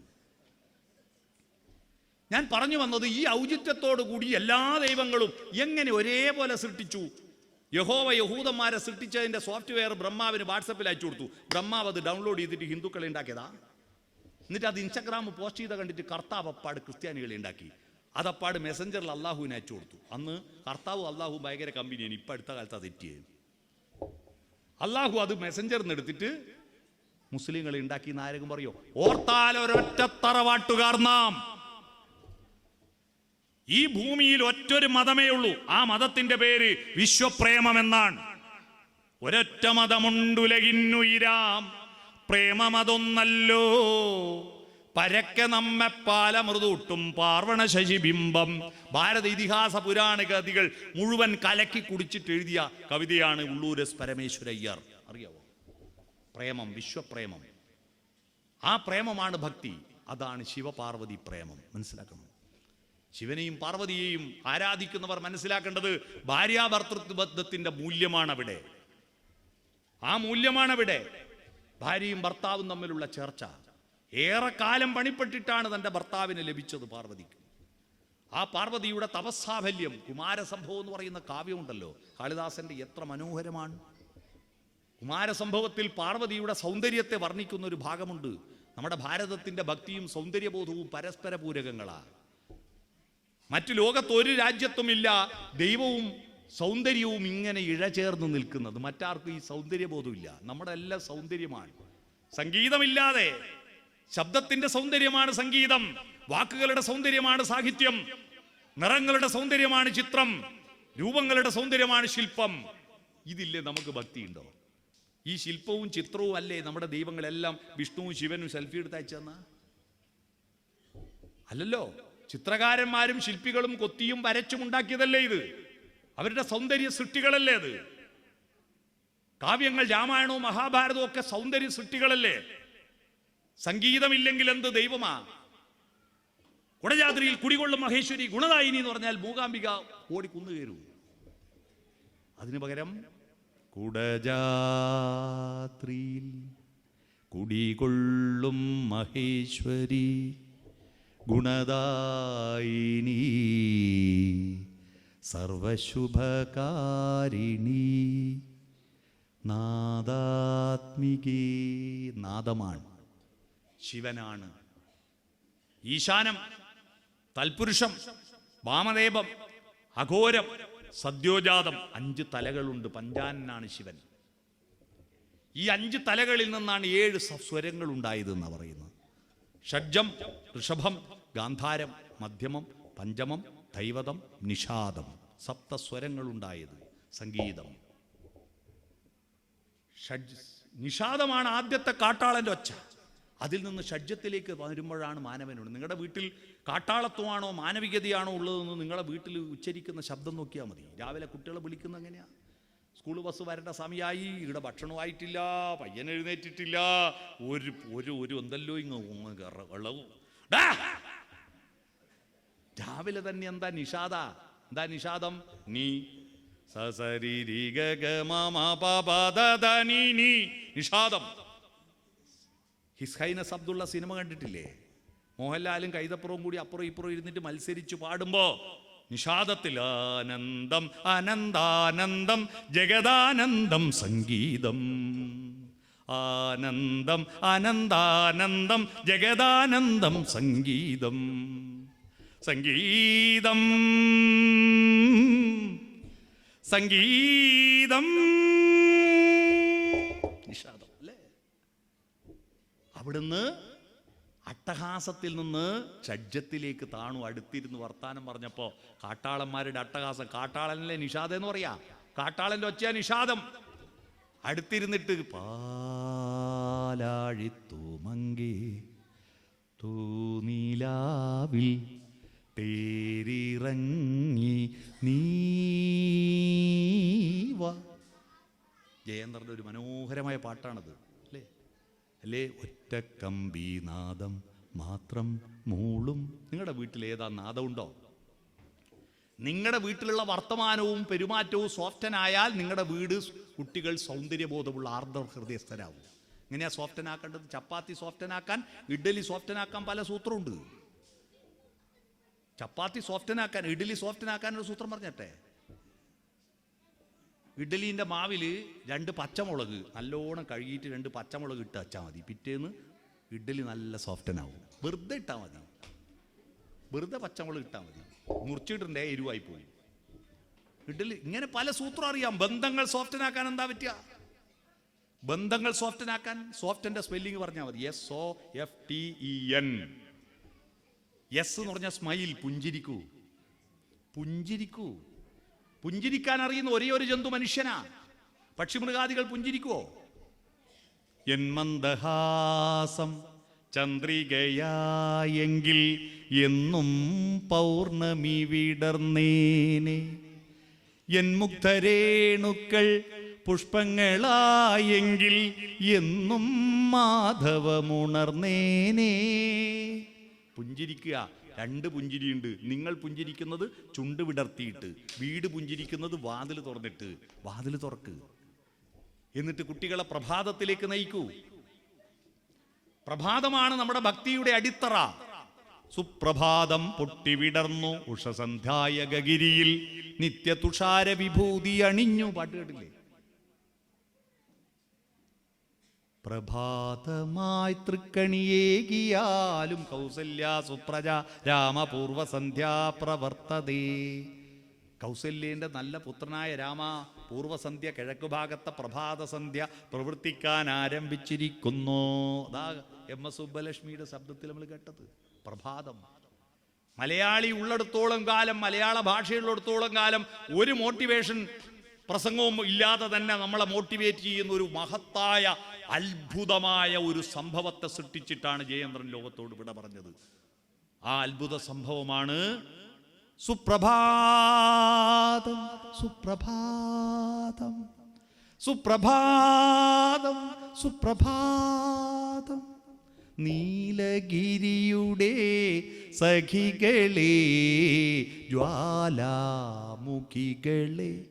പാട്ട് രാവിലെ കേട്ടാൽ തന്നെ അന്ന് മൂടാവും. വാതിൽ തുറന്നിട്ട് മുറ്റത്ത് വിരിഞ്ഞിരിക്കുന്ന ആ പൂക്കളെ നോക്കി, ആ പൂക്കളെ ഉണർത്തുന്ന സൂര്യനെ നോക്കി, പൂവിൽ വന്നിരിക്കുന്ന പൂമ്പാറ്റകളെ നോക്കി അല്പനേരം ഉലാത്ത്. അല്ലാതെ ഈ ശരീരത്തിന് കൊടുക്കാൻ ടിക്ക് ടിക്ക് ടിക്ക് 3 മിസൈലിന് തീ കൊടുക്കല് പിന്നാവാ. രാവിലെ എണ്ണീറ്റ 3 മിസൈലിന് തീ കൊടുക്കല്ലേ പണി? ഗ്യാസിന്റെ 3 അടുപ്പ് കത്തിക്കോ. മനസ്സിന് തീ കൊടുക്ക്, അതിന് ആന്തരികമായി വെളിച്ചം കൊടുക്ക്. ഭാരതത്തിലെ ആദ്യത്തെ പ്രാർത്ഥന എന്താ? ഓം നമഃശിവായ, ഓം നാരായണായ എന്നൊന്നുമല്ല. മനസ്സിനെ ഉണർത്താൻ പത്മതീർത്ഥമേ ഉണരൂ, മാനസ പത്മതീർത്ഥമേ ഉണരൂ. അഗ്നിരഥത്തിലുദിക്കുമുഷസ്സിൻ അർഘ്യം നൽകൂ, ഗന്ധർവസ്വരഗംഗയൊഴുകൂ, ഗായത്രികൾ പാടൂ. സൂര്യഗായത്രി. ഓം സത് സവിതുർവരേണ്യം ഭർഗോ ദേവസ്യ ധീമഹി ധിയോ യോ ന പ്രചോദയാത്. ധീ എന്ന് പറഞ്ഞാൽ ബുദ്ധി എന്നാ. ബുദ്ധിയെ പ്രചോദിപ്പിക്കുന്ന പ്രകാശമേ, ആന്തരികമായ വെളിച്ചമേ വന്നാലുന്ന. ബാഹ്യമായ വെളിച്ചം തരുന്നവനല്ല ദൈവം. ബാഹ്യമായ വെളിച്ചം തരുന്ന ദൈവം കൃഷ്ണൻകുട്ടിയാണ്, കേരളത്തിലെ ഇലക്ട്രിസിറ്റി വകുപ്പ് മന്ത്രി. ആന്തരികമായ വെളിച്ചം തരുന്നവനെ എന്ത് വിളിക്കും? വെളിച്ചത്തിന് സംസ്കൃതത്തിൽ ദിവമെന്ന് പറയും. ദിവാകരൻ സൂര്യനാണ്. ദിവം തരുന്നവനാണ് ദൈവം. മനസ്സിലായോ? ദൈവം എന്ന് പറഞ്ഞ ആന്തരികമായ വെളിച്ചം തരുന്നവനാ. ആ വെളിച്ചമേ, ആ വെളിച്ചം ശ്രീകോവിൽ നട തുറക്കുമ്പോൾ ആ വെളിച്ചം ഏറ്റുവാങ്ങലാ പ്രാർത്ഥന. ഭാ എന്ന് പറഞ്ഞാൽ പ്രകാശം. പ്രകാശത്തെ ഏറ്റുവാങ്ങലാണ് ഭക്തൻ, ഭക്തന്റെ ജോലി. മനസ്സിലായോ? ആ വെളിച്ചം ഏറ്റുവാങ്ങണം. ആ പ്രഭാതത്തെ കാണണം. വാതിൽ തുറക്കൂ. ഹൃദയം തുറക്കൂ, ഓപ്പൺ ഹേർട്ട്. പുഞ്ചിരിക്കുക, വാതിൽ തുറക്കുക, അടുത്തത് ഹൃദയം തുറക്കുക. എസ് കഴിഞ്ഞാൽ ഓ, ഓപ്പൺ ഹേർട്ട്. ഹൃദയം തുറന്ന് വർത്തമാനം പറയൂ. അടച്ചു വെച്ച ഹൃദയങ്ങൾ മെഡിക്കൽ കോളേജുകാർക്ക് പൈസ ഉണ്ടാക്കുന്നു. കാരണം angioplasty, angiogram, open heart surgery. ഇതിൻ്റെ കാരണം മൊത്തം ഇപ്പോൾ ഹാർട്ട് ഇങ്ങനെ ഓപ്പറേഷൻ വരുന്നത്. ചിരിക്കില്ല, പറയൂല, വർത്താനം പറയില്ല. ഞാനിപ്പോൾ വരുമ്പോൾ എൻ്റെ കമ്പാർട്ട്മെൻറ്റിൽ കുറേ കുട്ടികളുണ്ടായിരുന്നു, ചെറുപ്പക്കാരികൾ. ഓ, ഇവരെല്ലാം പറയുന്നത് കേൾക്കാമല്ലോ എന്ന് ചോദിച്ചിരുന്നു. നോക്കുമ്പോൾ എന്ത്, അവരെല്ലാം കയറി ഉടനെ അപ്പാട് ICU കിടക്കും പോലെ കുറേ വയറും പിറ്റ് ചെയ്ത് അവിടെ കിടന്നു. ഇവിടെയെല്ലാം വയറ് കണക്ട് ചെയ്തിട്ട് അവിടെ കിടക്കും. ICU ഉണ്ടാവില്ലേ കുറേ വയറും കുത്തിയിട്ട്. ഒരൊറ്റ അക്ഷരം അങ്ങോട്ടും ഇങ്ങോട്ടും പറയുന്നില്ല. ബസ്സിൽ പോകുമ്പോൾ ഒരു ഭാഗത്താ നോക്കുക, ട്രെയിനിൽ പോകുമ്പോൾ മുഖത്തോട് മുഖം നോക്കി ഇരുന്നാൽ 5 മണിക്കൂർ ഇരുന്നാൽ പോലും ഇങ്ങക്ക് എവിടെയാ പോകേണ്ടതെന്ന് ചോദിക്കൂ. അങ്ങോട്ടും ഇങ്ങോട്ടും ഇല്ല. എന്തു മനുഷ്യന്മാരാന്ന്. ഒന്ന് വർത്താനം പറയണ്ടേ? Open herd. വീട്ടിലൊന്നും അയൽവാസികളും വീട്ടുകാരൊന്നും ഹൃദയം തുറന്ന് വർത്തമാനം പറ. ഒരു പാട്ടെല്ലാം പാട് വീട്ടിൽ നിന്ന്. ഒരു കവിത വായിക്ക്, ഒരു കഥ വായിക്ക്. നല്ല കഥകളുണ്ട്, നല്ല കവിതകളൊക്കെ ഇപ്പോൾ ഉണ്ട് കേട്ടോ. പണ്ടത്തെ മാത്രമൊന്നും അല്ല. കുറേ തന്തവൈബുമാർ ഇറങ്ങിയിട്ടുണ്ട്. പണ്ടെല്ലാം ഗംഭീരം, ഇപ്പത്തെ എല്ലാം മോശമാണ്. ആര് പറഞ്ഞു? പണ്ടുണ്ട് നല്ല, ഇപ്പോൾ ഉണ്ട് നല്ലത് കേട്ടോ. ഹൃദയം തുറക്കൂ. മൂന്നാമത്തത് ഫോർവേഡ് ലീൻ, അഹന്ത കുറക്ക്. മാങ്ങയും ചക്കയും കൂടുമ്പം മാവും പിലാവും മേലോട്ട് വരികയല്ല, താഴോട്ട് താഴുക. നമ്മൾ കുട്ടികളിലേക്ക് താഴണം. ഞാൻ അമ്പല കമ്മിറ്റീൻ്റെ പ്രസിഡന്റാ. കൊച്ചുമോള് വീട്ടിൽ വന്നു, കുനിയാൻ പറ്റില്ല. വാമോളെ എന്ന് പറഞ്ഞാൽ കുട്ടീനെ എടുക്കാൻ പറ്റുമോ പ്രസിഡന്റിന്? നമ്മൾ കുട്ടിയിലേക്ക് താണാലല്ലേ കുട്ടി നമ്മളിലേക്ക് വരൂ. മുന്നോട്ട് കുനിയൂ, അഹന്ത വേണ്ട. നമ്മളെ കുട്ടികളോട് ഈ മസിൽ പിടിച്ചിട്ട് ആ കുട്ടികൾ നമ്മളിൽ ചങ്കിൽ നിന്ന് അകന്നു പോകുന്നത്. അവർ പുറത്ത് ചങ്കിനെയും നോക്കി പോകുന്നത്. ഒരു കുഞ്ഞിനെയും കൊണ്ട് ഒരാൾ നടന്നു പോകുമ്പോൾ കുഞ്ഞ് ഭയങ്കരമായ കരച്ചൽ കേട്ടോ, ചാഡ്യം. അപ്പോൾ ഇയാൾ കുഞ്ഞിനോട് അടങ്ങ് മാധവ എന്ന് പറഞ്ഞ് കുട്ടിക്ക് മിഠായി വാങ്ങി കൊടുത്തു. മിഠായി കിട്ടിയിട്ടും കുട്ടി കരച്ചൽ നിർത്തുന്നില്ല. അപ്പോൾ അടങ്ങ് മാധവ എന്ന് പറഞ്ഞിട്ട് ചായയും കടിയുമായി കൊടുത്തു. കുട്ടി തുടർന്ന് കരയുക. അപ്പോൾ അടങ്ങ് മാധവ എന്ന് പറഞ്ഞ് ബലൂണ്, വിസില്, കളിപ്പാട്ടങ്ങളെല്ലാം വാങ്ങി കൊടുത്തു. അത് കിട്ടിയിട്ടും കുട്ടി അതെല്ലാം വലിച്ചെറിഞ്ഞ് വീണ്ടും കരയാൻ തുടങ്ങി. എന്തെല്ലാം വാങ്ങിക്കൊടുത്തിട്ടും കുട്ടി കരയിച്ചൽ നിർത്തുന്നില്ല. അപ്പോഴെല്ലാം അടങ്ങ് മാധവ എന്ന് പറഞ്ഞ് ഓരോന്ന് വാങ്ങിക്കൊടുക്കുക. ഇതും കണ്ടിട്ട് കൂടെ നടക്കുന്ന ആൾക്ക് സൈ കേട്ടിട്ട് പറഞ്ഞു, അല്ലപ്പ നിങ്ങൾ കുറേ നേരമായാലും അടങ്ങ് മാധവ എന്ന് പറഞ്ഞ് നടക്കുന്നത്, ഞാനാണെങ്കിൽ ഇനി എന്തോ ചെയ്തു പോകും കേട്ടോ. എന്നിട്ട് കുട്ടിയോട് കൂടെ വന്ന ആൾ പറഞ്ഞു, എന്താ മാധവ നിനക്ക് വേണ്ടതെല്ലാം വാങ്ങി തന്നിട്ട് നീ എന്താ കരച്ചിൽ നിർത്താത്തത്? അപ്പം അയാൾ പറഞ്ഞു, അയ്യോ കുട്ടീൻ്റെ പേര് മാധവ എന്നല്ല, രാജേഷ് എന്നാണ്. കുട്ടീൻ്റെ പേരെന്താ? രാജേഷ്. പിന്നെ നിങ്ങൾ ആരോടാ ഈ അടങ്ങ് മാധവ എന്ന് പറയുന്നു? ആരാ മാധവേ? അപ്പം അയാൾ പറഞ്ഞു, മാധവൻ സത്യത്തിൽ ഞാൻ തന്നെയാണ്. എനിക്ക് ദേഷ്യം വന്നിട്ട് ഞാൻ എന്നോട് തന്നെ പറയുന്ന അടങ്ങ് മാധവ. ഇനി മക്കളോട് ദേഷ്യം വന്ന ഒറ്റ വർത്താനം എന്ത്? അടങ്ങ് മാധവ. മനസ്സിലായോ? മുന്നോട്ട് കുനി, അവനവനെ അടക്കുക. SOFIO touch. തൊടണം മക്കളെ. തൊട്ടിട്ട് ചേർന്നിട്ട് ചുമല് കൈവെക്കണം, പുറത്ത് ചൊറിഞ്ഞു കൊടുക്കണം, തലോടണം, മുത്തം കൊടുക്കണം, നെറ്റിയിൽ തലോടണം, നെറ്റിയിൽ വീണിരിക്കുന്ന മുടിയഴകൾ മാടി ഒതുക്കണം. ഞാനും മോനും ഇപ്പൊ ട്രെയിനിൽ വരുമ്പോൾ ഓൻ എന്നോട് എന്ന് പറയാം, ആരും കാണുന്നൊന്നുമില്ല എൻ്റെ പുറന്ന് ചൊറിഞ്ഞാ നാട്ടെന്ന്. ഓൻ ഏറ്റവും ഇഷ്ടം മോൻ വീട്ടിൽ വരുന്ന തന്നെ ഞാൻ ഇങ്ങനെ അടുത്തിരുന്നിട്ട് പുറം ചൊറിഞ്ഞു കൊടുക്കണം. കാരണം പുറം കണ്ടുപിടിച്ച് ചൊറിയാൻ മാത്രം ഒരു ഉപകാരമില്ലാത്ത സാധനമല്ലേ ഈ പുറം. കൈകൊണ്ട് കലകൊണ്ട് തലയുണ്ടല്ലോ എന്തെല്ലാം ഒരു ഉപകാരമുണ്ട്. നമ്മൾ ശരീരത്തിൽ ഏറ്റവും കൂടുതൽ സ്പേസ് പ്ലിന്ത് ഏരിയ പോകുന്ന പുറത്തിനാ. ഒരു കാര്യമില്ല, ചൊറിയാനുണ്ടാക്കിയതാണ്. ടച്ച്, തൊടണം. ഭാര്യയും ഭർത്താവും തൊടണം. ഇരുട്ടത്ത് തൊട്ടാൽ പോരാ, വെളിച്ചത്ത് തൊടണം. മക്കളെ മുമ്പിൽ പരസ്പരം പ്രേമിക്കുന്ന അച്ഛനമ്മമാരെ കാണുന്ന കുട്ടികൾ, ശിവഭക്തന്മാരായിരിക്കുന്ന മുഴുവൻ ഭാര്യ ഭർത്താക്കന്മാരും പ്രേമിക്കണം. ശിവഭക്തനാന്ന് പറയും, പാർവതി ഭക്തനാണെന്ന് പറയും. എന്നിട്ടോ വീട്ടിൽ കീരിയും മൂർക്കനും. ഭർത്താവ് ഏകാധിപതി, കൊണ്ടാ ചായ, ഭാര്യ ഓ. ഇത് കണ്ടിട്ടാ കുട്ടികൾ ഈ വൃത്തികേട് പഠിക്കുന്നത്. അച്ഛനും അമ്മയും പരസ്പര പൂരകമായി ബഹുമാനത്തോടെ സംസാരിക്കുന്ന വീടുണ്ടാവണം. എന്നാലേ കുട്ടികളുടെ വികാസത്തിന് ബാലൻസ്ഡ് ആവും, ഒരു സമതുലിതയുണ്ടാവും. ഇത് കല്യാണം വരെ 100 പ്രാവശ്യം ഐ ലവ് യു അയക്കൂ. കല്യാണം കഴിഞ്ഞാൽ ഒരു തവണ പറയുമോ ഐ ലവ് യു? വൈലോപ്പള്ളി ശ്രീധരമേനോന്റെ ഊഞ്ഞാലെന്ന് പറഞ്ഞൊരു കവിതയുണ്ട്, മുഴുവൻ ആളും വായിച്ചിരിക്കണം. വൈലോപ്പള്ളി പ്രണയത്തെക്കുറിച്ച് ഒറ്റൊരു കവിത എഴുതിയിട്ടുള്ളൂ, അത് ഊഞ്ഞാലാണ്. പക്ഷെ അത് വിവാഹപൂർവ്വ പ്രണയമല്ല, വിവാഹാനന്തര പ്രണയമാണ്. തളിർവെറ്റില 100 തേച്ചു ഞാൻ നൽകിയിടാം, ഈ തിരുവാതിരരാവ് താമ്പൂലപ്രിയയല്ലോ എന്നൊരു കവിതയുണ്ട്. NN കക്കാടിന്റെ വാർദ്ധക്യ പ്രണയത്തിന്റെ ഒരു കവിതയുണ്ട്, അതാണ് സഫലമീ യാത്ര. നീ എൻ അണിയത്ത് ചേർന്നു നിൽക്കൂ സഖി, ഈ പഴങ്കൂടൊരു ചുമക്കടിയിടറി വീഴാം. ആ കവിത വായിക്ക്. അപ്പോഴാണ് ശിവഭക്തനാവുന്നത്. പാർവതിയും പരമേശ്വരനും തമ്മിലുള്ള പ്രണയം. കല്യാണം വരെ 100 പ്രാവശ്യം ഐ ലവ് യു അയക്കും. കല്യാണം കഴിഞ്ഞാൽ ഒരു തവണ പറഞ്ഞോ I love you, I like you എന്ന് പറഞ്ഞോ? കല്യാണം കഴിഞ്ഞാൽ എന്താ പറയാത്തത്? കുന്നംകുളത്തുനിന്ന് എനിക്കൊരു അനുഭവം ഉണ്ടായത്. അതിൻ്റെ മറുപടി കിട്ടി. എന്താന്ന്? കുന്നംകുളത്തുനിന്ന് ഞാൻ LICൻ്റെ ഒരു ക്ലാസ് എടുക്കാൻ പോയി. കല്യാണം കഴിഞ്ഞാൽ എന്താ ഐ ലവ് യു പറയാത്തതെന്ന് പറഞ്ഞപ്പോൾ ഒരാൾ എഴുന്നേറ്റ് നിന്നിട്ട് പറഞ്ഞു, അതെന്താ പറയാത്തതെന്നറിയോ? എന്താ, ഇലക്ഷൻ കഴിഞ്ഞാൽ പിന്നെ പ്രചരണം വേണ്ടല്ലോ എന്ന്. അപ്പോൾ ഇലക്ഷൻ്റെ തട്ടിപ്പായി ഐ ലവ് യു അല്ലേ? തൊട് പരസ്പരം ബഹുമാനത്തോടു കൂടി ചുമലിൽ കൈവച്ചിട്ട് അച്ഛനും അമ്മയും പരസ്പരം പ്രേമിക്കുന്നത് കാണുന്ന മക്കൾക്ക് നല്ല മാനസിക ഊർജ്ജം ഉണ്ടാവും. ശിവഭക്തൻ, ശിവനെ പ്രാർത്ഥിക്കുന്നവർ ഇതൊറ്റയിടത്തല്ലേ, ദൂരെയല്ലല്ലോ, തൊട്ടിട്ടല്ലേ ഇരിക്കുന്ന ഇവിടെ സ്വയംഭൂ 2 വിഗ്രഹങ്ങളും.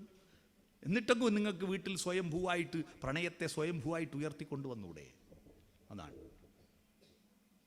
SOFTIയിലെ ടച്ച്. ഈ ഐ കോണ്ടാക്ട്, കണ്ണിൽ നോക്കി വർത്താനം പറയണം. കണ്ണാണ് നമ്മുടെ വ്യക്തിത്വത്തിൻ്റെ ഉറവിടം. കണ്ണിലാണ് സ്വപ്നങ്ങളും പ്രതീക്ഷകളും ദൈന്യതകളുമെല്ലാം. ഭാര്യയും ഭർത്താവും അച്ഛനും മക്കളും അമ്മയും മക്കളും കണ്ണിൽ നോക്കി വർത്തമാനം പറയണം. Eye contact. മക്കളുടെ കണ്ണിൽ നോക്കാൻ അച്ഛനും അമ്മയ്ക്കും കഴിയാത്തതിൻ്റെ പേരിൽ ഏറ്റവും വലിയ ദുരന്തം അനുഭവിച്ചൊരു രാജ്യമല്ലേ നമ്മുടേത് ഇന്ത്യ. ഇന്ത്യ കണ്ട ഏറ്റവും വലിയ യുദ്ധം അതിൻ്റെ കാരണം അതുകൊണ്ടല്ലേ. ഏറ്റവും വലിയ യുദ്ധം എന്തായിരുന്നു? മഹാഭാരത യുദ്ധം, കുരുക്ഷേത്ര യുദ്ധം. കാരണം എന്താ? കൗരവന്മാരുടെ തോന്നിയാസം കൊണ്ടല്ലേ. എങ്ങനെ കൗരവന്മാർ തോന്നിയാസിയായി? കൗരവന്മാരുടെ അച്ഛൻ ജന്മനാ അന്ധനാ, ധൃതരാഷ്ട്ര. പക്ഷെ ഭാര്യ ഗാന്ധാരിക്ക് കണ്ണ് കാണുമായിരുന്നു. പക്ഷേ വിവാഹത്തിന് മുമ്പ് അവൾ അറിഞ്ഞില്ല തൻ്റെ ഭർത്താവ് അന്ധനാണെന്ന്. വിവാഹ പന്തലിൽ കയറിയപ്പോഴാണ് അറിഞ്ഞത്. അതുവരെ ഭർത്താവ് ഗാന്ധാരദേശത്തെ സുബലം പറഞ്ഞില്ല. തന്നെ വഞ്ചിച്ചതിൽ പ്രതിഷേധിച്ച് മന്ത്രകോടി കൊണ്ട് കണ്ണിൽ കെട്ടിയിട്ട് ശപഥം ചെയ്തു, തൻ്റെ ഭർത്താവിന് കാണാത്ത ലോകമിനി ഞാനും കാണുന്നില്ല. 100 ആണിനെയും 1 പെണ്ണിനെയും പറ്റൂ, ഒന്നിനെ പോലും അച്ഛനും കണ്ടില്ല അമ്മയും കണ്ടില്ല. 100 നല്ല കുട്ടികളായിരുന്നു കേട്ടോ, നല്ല കുട്ടികളായിരുന്നു. എന്തായിരുന്നു മൂത്തവൻ്റെ പേരറിയാവോ നിങ്ങൾക്ക്? ധൃതരാഷ്ട്രയുടെയും ഗാന്ധാരിയുടെയും മൂത്ത മകൻ്റെ പേരറിയാവോ? ദുര്യോധനൻ അല്ലേ? അല്ല, ദുര്യോധനൻ അല്ല വിളിച്ചത്. പേര് നിങ്ങൾ ഉദ്ദേശിച്ച ആള് തന്നെ സുയോധന എന്നാ വിളിച്ചത്. സു എന്ന് പറഞ്ഞാൽ നല്ലതാ, സു എന്ന് പറഞ്ഞാൽ നല്ലതാ. അതെൻ്റെ പേര് സുരേഷ് ബാബു ആയതുകൊണ്ട് പറഞ്ഞാന്ന് വിചാരിക്കണ്ടേ. ആ സുയോധനൻ ദുഷിച്ച് ദുര്യോധനായി, ദുഷിച്ച് ദുശാസനായി, ദുഷിച്ച് ദുശേനായി. കാരണം ഒന്നിനെ പോലും അച്ഛനും കണ്ടില്ല അമ്മയും കണ്ടില്ല, ആ കണ്ണുകളിലെ പ്രതീക്ഷകൾ കണ്ടില്ല. അവസാനം 100 പടഞ്ഞു മരിച്ച് വാർത്ത അറിഞ്ഞിട്ട് പുത്രവിയോഗ ദുഃഖം കൊണ്ട് ഈ ഗാന്ധാരിയും ഭർത്താവ് ധൃതരാഷ്ട്രം കാട്ടിലേക്ക് ഓടിപ്പോയിട്ട് കാട്ടുതീയിൽപ്പെട്ട് പച്ചക്ക് വന്ന് മരിക്കേണ്ടി വന്നു. കാരണം ഇവർ മരിച്ചാൽ ചിതക്ക് തീ കൊളുത്താൻ ഒരാൺതരി ബാക്കിയില്ല. 100 ഉണ്ടായിട്ടും കാട്ടുതീയിൽപ്പെട്ട് മരിച്ചു. ഭർത്താവിന് കണ്ണില്ലെങ്കിൽ ഭാര്യ ഭർത്താവിൻ്റെ കണ്ണാകണമെന്നൊരു പാട്ടുണ്ട്, ഓർമ്മയുണ്ട് നിങ്ങൾക്ക്? കണ്ണ് കാണാത്ത ഭർത്താവും കണ്ണ് കാണുന്ന ഭാര്യയും കൂടി പാടുന്നൊരു യുഗ്മഗാനം. കൺമണി നീയൻ കരം പിടിച്ചാൽ കണ്ണുകളെന്തിനു വേറെ, എനിക്ക് കണ്ണുകളെന്തിനു വേറെ. അപ്പൊ ഭാര്യ എന്താ പാടിയത്? കാണാനുള്ളത് കരളിൽ പകരാൻ ഞാനുണ്ടല്ലോ ചാരെ, കണ്ണായി ഞാനുണ്ടല്ലോ ചാരെ. കണ്ണിൽ നോക്ക്. കണ്ണിൻ്റെ പേരില്ല പണ്ട് നമ്മുടെ നാട്ടിലുള്ള സ്ത്രീകൾക്ക് പണ്ട് പേര് അക്ഷി എന്ന് അവസാനിക്കുന്ന പേരെത്രയാ? അംബുജാക്ഷി, കമലാക്ഷി, പങ്കജാക്ഷി ഇല്ലേ, മീനാക്ഷി ഇല്ലേ, വിശാലാക്ഷി ഉണ്ട്. ഇന്ന് ഇവിടെയുണ്ടോ വിശാലാക്ഷി? നാട്ടിൽ ഒരുപാടാകുള്ള പേരാ വിശാലാക്ഷി. വലിയ കണ്ണുള്ളവൾ സുന്ദരിയാ പോലും. സ്ത്രീകൾക്ക് വലിയ കണ്ണാ സൗന്ദര്യം, അതുകൊണ്ട് സ്ത്രീകളെ വിശാലാക്ഷി. നേരെ തിരിച്ച് ആണുങ്ങൾ ചെറിയ കണ്ണാ സൗന്ദര്യം, അതുകൊണ്ട് ആണുങ്ങൾക്ക് പേര് കുഞ്ഞിക്കണ്ണ എന്ന്. അതാണ് അതാണ് ആ കണ്ണിൽ നോക്കുക. അടുത്തത് SOFTEIയിലെ N, നോഡിങ്. സമ്മതിച്ചു കൊടുക്കാൻ ഹൃദയവിശാലത വേണം. മറ്റുള്ളവരുടെ അഭിപ്രായങ്ങൾ ശരിയെങ്കിൽ മക്കൾ പറഞ്ഞെങ്കിൽ സമ്മതിച്ചു കൊടുക്കാൻ തല കുലുക്കുക. അതാ നോഡിങ്. കിട്ടിയോ? ആ ശരിയാ മോനെ നീ പറഞ്ഞേ. ഭാര്യ പറഞ്ഞാലും ആ നീ പറഞ്ഞ് ശരിയാ കേട്ടോ, സമ്മതിച്ചു കൊടുക്കോ? ഇല്ല. ഒരു നല്ല ഭക്ഷണം വെച്ചാൽ ഗംഭീരാന്ന് പറയാം മടിയാണ് ആണുങ്ങൾക്ക്. തകരാറുണ്ടെങ്കിൽ എടുത്ത് പറയൂ. നന്നായിട്ടുണ്ട് എന്ന് പറയാൻ മടിയാ. ഇത് വലിയ തെറ്റാണ്. സമ്മതിച്ചു കൊടുക്കൂ. അതാണ്, സമ്മതിച്ചു കൊടുക്കൂ. ഈ ഭാര്യയും ഭർത്താവും തമ്മിലുള്ള ഐകമത്യ സൂക്തമായിരിക്കണം നിങ്ങളുടെ കുടുംബജീവിതം. ശിവനും പാർവതിയും തമ്മിൽ അതാണ്. ഒരാൾ വിരാട് പുരുഷനും മറ്റൊന്ന് ഭൂമിദേവിയാണ്, പർവ്വതത്തിന്റെ പുത്രിയാണ്. ഒരാൾ ചന്ദ്രക്കല തലയിലേന്തിയിരിക്കുന്നവനാണ്, തലയിൽ നിന്ന് വെള്ളമൊഴുകുന്ന ഗംഗാധരനാണ്. അയാൾ താണ്ഡവത്തിൽ നൃത്തം ചെയ്യുമ്പോൾ താ, പാർവതി ലാസ്യത്തിൽ നൃത്തം ചെയ്യുമ്പോൾ ലം. അത് ചേർന്നിട്ട താളം ഉണ്ടായത്. അറിയോ? ഉണ്ടാവണം. ആ പാർവതിയുടെ തപസ്സിനെ വർണ്ണിക്കുന്ന ഒരു ഭാഗമുണ്ട്. കാളിദാസൻ സ്ഥിതാക്ഷണം പക്ഷമസൂതാടിതാധര എന്നൊരു ശ്ലോകമുണ്ട്. എന്തൊരു സൗന്ദര്യമാണ്! പാർവതിയെപ്പറ്റി ഒന്നും പറയാതെ പാർവതിയുടെ കൺപോളകളിൽ ഒരു മഴത്തുള്ളി വീണിട്ട് താഴോട്ടൊഴുകുന്ന റൂട്ട് വർണ്ണിക്കുമ്പോൾ പാർവതിയുടെ സൗന്ദര്യം മനസ്സിലാവും. അത് വള്ളത്തോട് മലയാളത്തിലേക്ക് വിവർത്തനം ചെയ്തു. ക്ഷണമിമകളിൽ നിന്നടർന്നു തല്ലി ചുണ്ടിൽ കുളിർമുലമേലധ വീണുടൻ തകർന്ന് വലികളിലിടറി നാഭിച്ചുഴിയിലിറങ്ങി നവീന വർഷബിന്ദു. അത്ര നല്ല സൗന്ദര്യമാണ്. അതിനെ വയലാറ് സിനിമയിലാക്കിയിട്ടുണ്ട് ആ പാട്ട്. ഈ സാധനം തന്നെ എന്നിട്ട് യേശുദാസ് പാടിയിട്ടുണ്ട്. കൺപീലികളിൽ തങ്ങി ചുണ്ടിലെ കമല കൂമ്പുകൾ നുള്ളി മാറിൽ വീണ് തകർന്നു ചിതറി മൃദുരോമങ്ങളിലിടറി പൊക്കിൽ കുഴിയെ തടാകമാക്കിയ പവിഴമഴത്തുള്ളി പണ്ടു ശ്രീ പാർവതിയെ പോലെ നിന്നെയും പുഷ്പിണിയാക്കി പനി നീർമഴ പൂമഴ തേൻമഴ എന്ന പാട്ടിലുണ്ട്. ഈ സൗന്ദര്യത്തെ ആസ്വദിക്കാൻ പഠിക്കുക. സൗന്ദര്യബോധമില്ലാത്ത ഒരു ദൈവവിശ്വാസവും ഒരു മനുഷ്യത്വവും നിലനിൽക്കില്ല. ആ സൗന്ദര്യബോധത്തിന്റെ ആർദ്രതയെ സൃഷ്ടിച്ചു കൊടുക്കുക. സിമെന്റും പൂഴിയും കുഴച്ചിട്ട് ഈ കത്തിയിൽ കോരിയിട്ട് ചുമരിലടിക്കുന്നതിന് മുമ്പ് ഏത് വിവരവും ഇല്ലാത്ത മേസ്ത്രിയാണെങ്കിലും ആദ്യം ആ ചുമരൊന്ന് നനക്കും, ഇല്ലേ? എന്നാലേ അതവിടെ നിൽക്കൂ. ഏത് വലിയ തത്വശാസ്ത്രവും ഭക്തിയും അറിവുമെല്ലാം കുട്ടികളുടെ ഹൃദയത്തിൽ ഒട്ടണമെങ്കിൽ അവന്റെ ഹൃദയം ആർദ്രമാവണം. അതിന് കവിത വേണം, കഥ വേണം, സൗന്ദര്യബോധം വേണം, പാട്ട് വേണം, സംഗീതം വേണം, കല വേണം. ആ കലയാണ് അവസാനത്തെ അവതാരമായ ഭഗവാൻ കൃഷ്ണൻ ഈ ലോകത്തിനോട് കൊടുത്ത സന്ദേശം. എന്താ? ശിശുപാലനെയും കംസനെയും വധിക്കാനൊന്നും അല്ല കൃഷ്ണൻ അവതരിപ്പിച്ചത്. കാട്ടിലെ പാഴ്മുളം തണ്ടിൽ നിന്നും പാട്ടിന്റെ പാലാഴി തീർക്കാൻ. കരുണം, വീര്യം, ശൃംഗാരം, ബീഭത്സം, അത്ഭുതം, ഹാസം, ശാന്തം, ഭയാനകം 9 രസങ്ങളിൽ രസരാജനായിരിക്കുന്ന ശൃംഗാരത്തിന് 16,000 ഭാവമുണ്ട്. ബാക്കി 8ഉം 16,008 രസങ്ങളെ തൻ്റെ ഭാര്യമാരാക്കി കൃഷ്ണൻ. അതിൻ്റെ നാഥനായി. പലരും വിചാരിച്ചു 16,008 ഭാര്യയുണ്ട് കൃഷ്ണനെന്ന്. അല്ല, ആ രസങ്ങളോടൊത്ത് കൃഷ്ണനാടിയ ലീലയ്ക്കാണ് രാസലീല എന്ന് പറയുന്നത്. ഈ പ്രകൃതിയുടെ സൗന്ദര്യത്തെ ആസ്വദിച്ച് ചമ്പക, കങ്കേളി, ഗന്ധാദി പുഷ്പങ്ങളെമ്പാടും ചിന്നിയ വന്യഭൂവിൽ അമ്പാടി തന്നിലെ ചങ്ങാതിമാരൊന്നിച്ച് അൻപാളും ഗോവിന്ദൻ അണിഞ്ഞ മാല വനമാലയായിരുന്നു. കാട്ടുപുഷ്പങ്ങളെ കൊണ്ട് തുളസിക്കതിർ നുള്ളിയെടുത്ത് കണ്ണൻ ഒരു പൂജയ്ക്കായി പൊട്ടാത്ത നൂലിൽ കെട്ടാൻ തുടങ്ങിയപ്പോഴാണ് മനുഷ്യനുണ്ടായത്. അതിനു മുമ്പ് പൂക്കളുണ്ടായിരുന്നു. പക്ഷെ പൂക്കളുടെ സൗന്ദര്യം ആസ്വദിക്കാൻ ആരും ഉണ്ടായിരുന്നില്ല. ആകാശത്ത് മഴവില്ലുണ്ടായിരുന്നു. അതിനെ സൗന്ദര്യവും 7 നിറവും ആസ്വദിക്കാൻ ആരും ഉണ്ടായിരുന്നില്ല. നമ്മൾ വന്നതിന് ശേഷമാണ് ഈ സൗന്ദര്യം ആസ്വദിച്ചത്. ആ സൗന്ദര്യബോധമുണ്ടാക്കുക. അതുകൊണ്ട് മനുഷ്യത്വം എന്ന് പറയുന്നത് സൗന്ദര്യാധിഷ്ഠിതവും ധാർമ്മിക നിഷ്ഠയോടുകൂടി നാട്ടുമര്യാദകളിലൂടെ സത്യം അന്വേഷിക്കാനാണ്. ഭൂതകാലത്തിന്റെ അറിവുകളിൽ നിന്ന് ഊർജം ശേഖരിച്ച് വർത്തമാന കാലഘട്ടത്തിന്റെ യാഥാർത്ഥ്യങ്ങളുമായി ഒരച്ചു കത്തിച്ച് അതിന്റെ വെളിച്ചത്തിൽ ഭാവി കാലത്തെ രൂപപ്പെടുത്തുന്നവനെ മനുഷ്യനെന്ന് പറയും. ഒന്നുകൂടി ഓർക്കുക.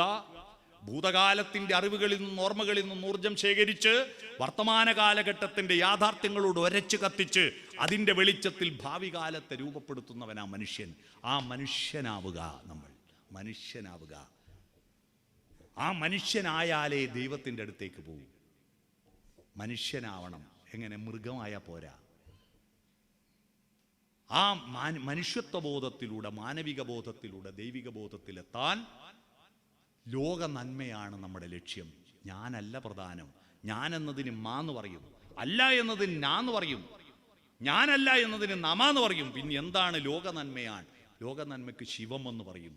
അതാണ് ഓം നമഃ ശിവായ. ഞാനല്ല, ലോകമംഗളമാണ് പ്രധാനം. ഓം നമഃ ശിവായ എന്ന് പറഞ്ഞാൽ മനസ്സിലായോ? എന്നേക്കാൾ ഞാൻ ലോകത്തിൻ്റെ മംഗളത്തിന് പ്രാധാന്യം കൊടുക്കുന്നു. അതാണ് അത്തരത്തിലുള്ള ലോകം ശിവം ഭവതു ആക്കാൻ ഇത്തരത്തിലുള്ള ഉത്സവങ്ങളും ഇത്തരത്തിലുള്ള സത്സംഗങ്ങളും ചർച്ചകളും എല്ലാം കരുത്തു പകരട്ടെ. ഹൃദയത്തിലുള്ള വെളിച്ചം വർദ്ധിപ്പിക്കുക, മനസ്സിലെ വെളിച്ചം വർദ്ധിപ്പിക്കുക.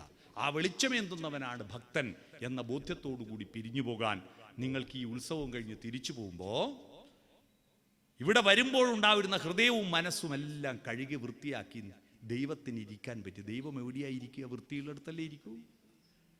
നിങ്ങളുടെ ഹൃദയത്തിൽ ദൈവം കയറണമെങ്കിൽ അവിടെ വൃത്തി വേണം, മനസ്സിൽ കയറണമെങ്കിൽ അവിടെ വൃത്തി വേണം. ആ വൃത്തികേടെല്ലാം കഴുകി വൃത്തിയാക്കി രാമ എല്ലാം പുറത്തേക്ക് കളഞ്ഞ് തങ്കത്തളിക പോലുള്ള ഹൃദയവുമായി തിരിച്ചു പോകാനുള്ള കരുത്ത്, പ്രകാശപൂർണമായ ഹൃദയവും മനസ്സുമായി ഉത്സവത്തിൽ നിന്ന് നിങ്ങൾക്ക് തിരിച്ചു പോകാൻ കരുത്തുണ്ടാവട്ടെ എന്ന് ആശംസിച്ചുകൊണ്ട് ഈ മഹത്തായ ഒരു ക്ഷേത്രോത്സവത്തിന് വളരെ ദൂരെയുള്ള ഒരു പരിചയമില്ലാത്ത എന്നെ ക്ഷണിച്ചു വരുത്തിയതിൻ്റെ സംഘാടകരോടും ഇത്ര നേരം ഭക്ഷണം കഴിക്കാൻ വിശന്നിട്ട് ഷുഗർ രോഗികളൊന്നും എഴുന്നേറ്റ് പോകാതെ മറ്റ് പല സ്ഥലത്തും ഏത് അമ്പലത്തിൽ പോയാലും പ്രസംഗിച്ചു കൊടുക്കുമ്പോൾ ചില ആൾ ഇങ്ങനെ വരും, ഫോണ് വന്ന പോലെ ഒരു പോക്കുണ്ട്. ആരും വിളിച്ചിട്ടൊന്നുമില്ല, ഒരു പോക്കാ.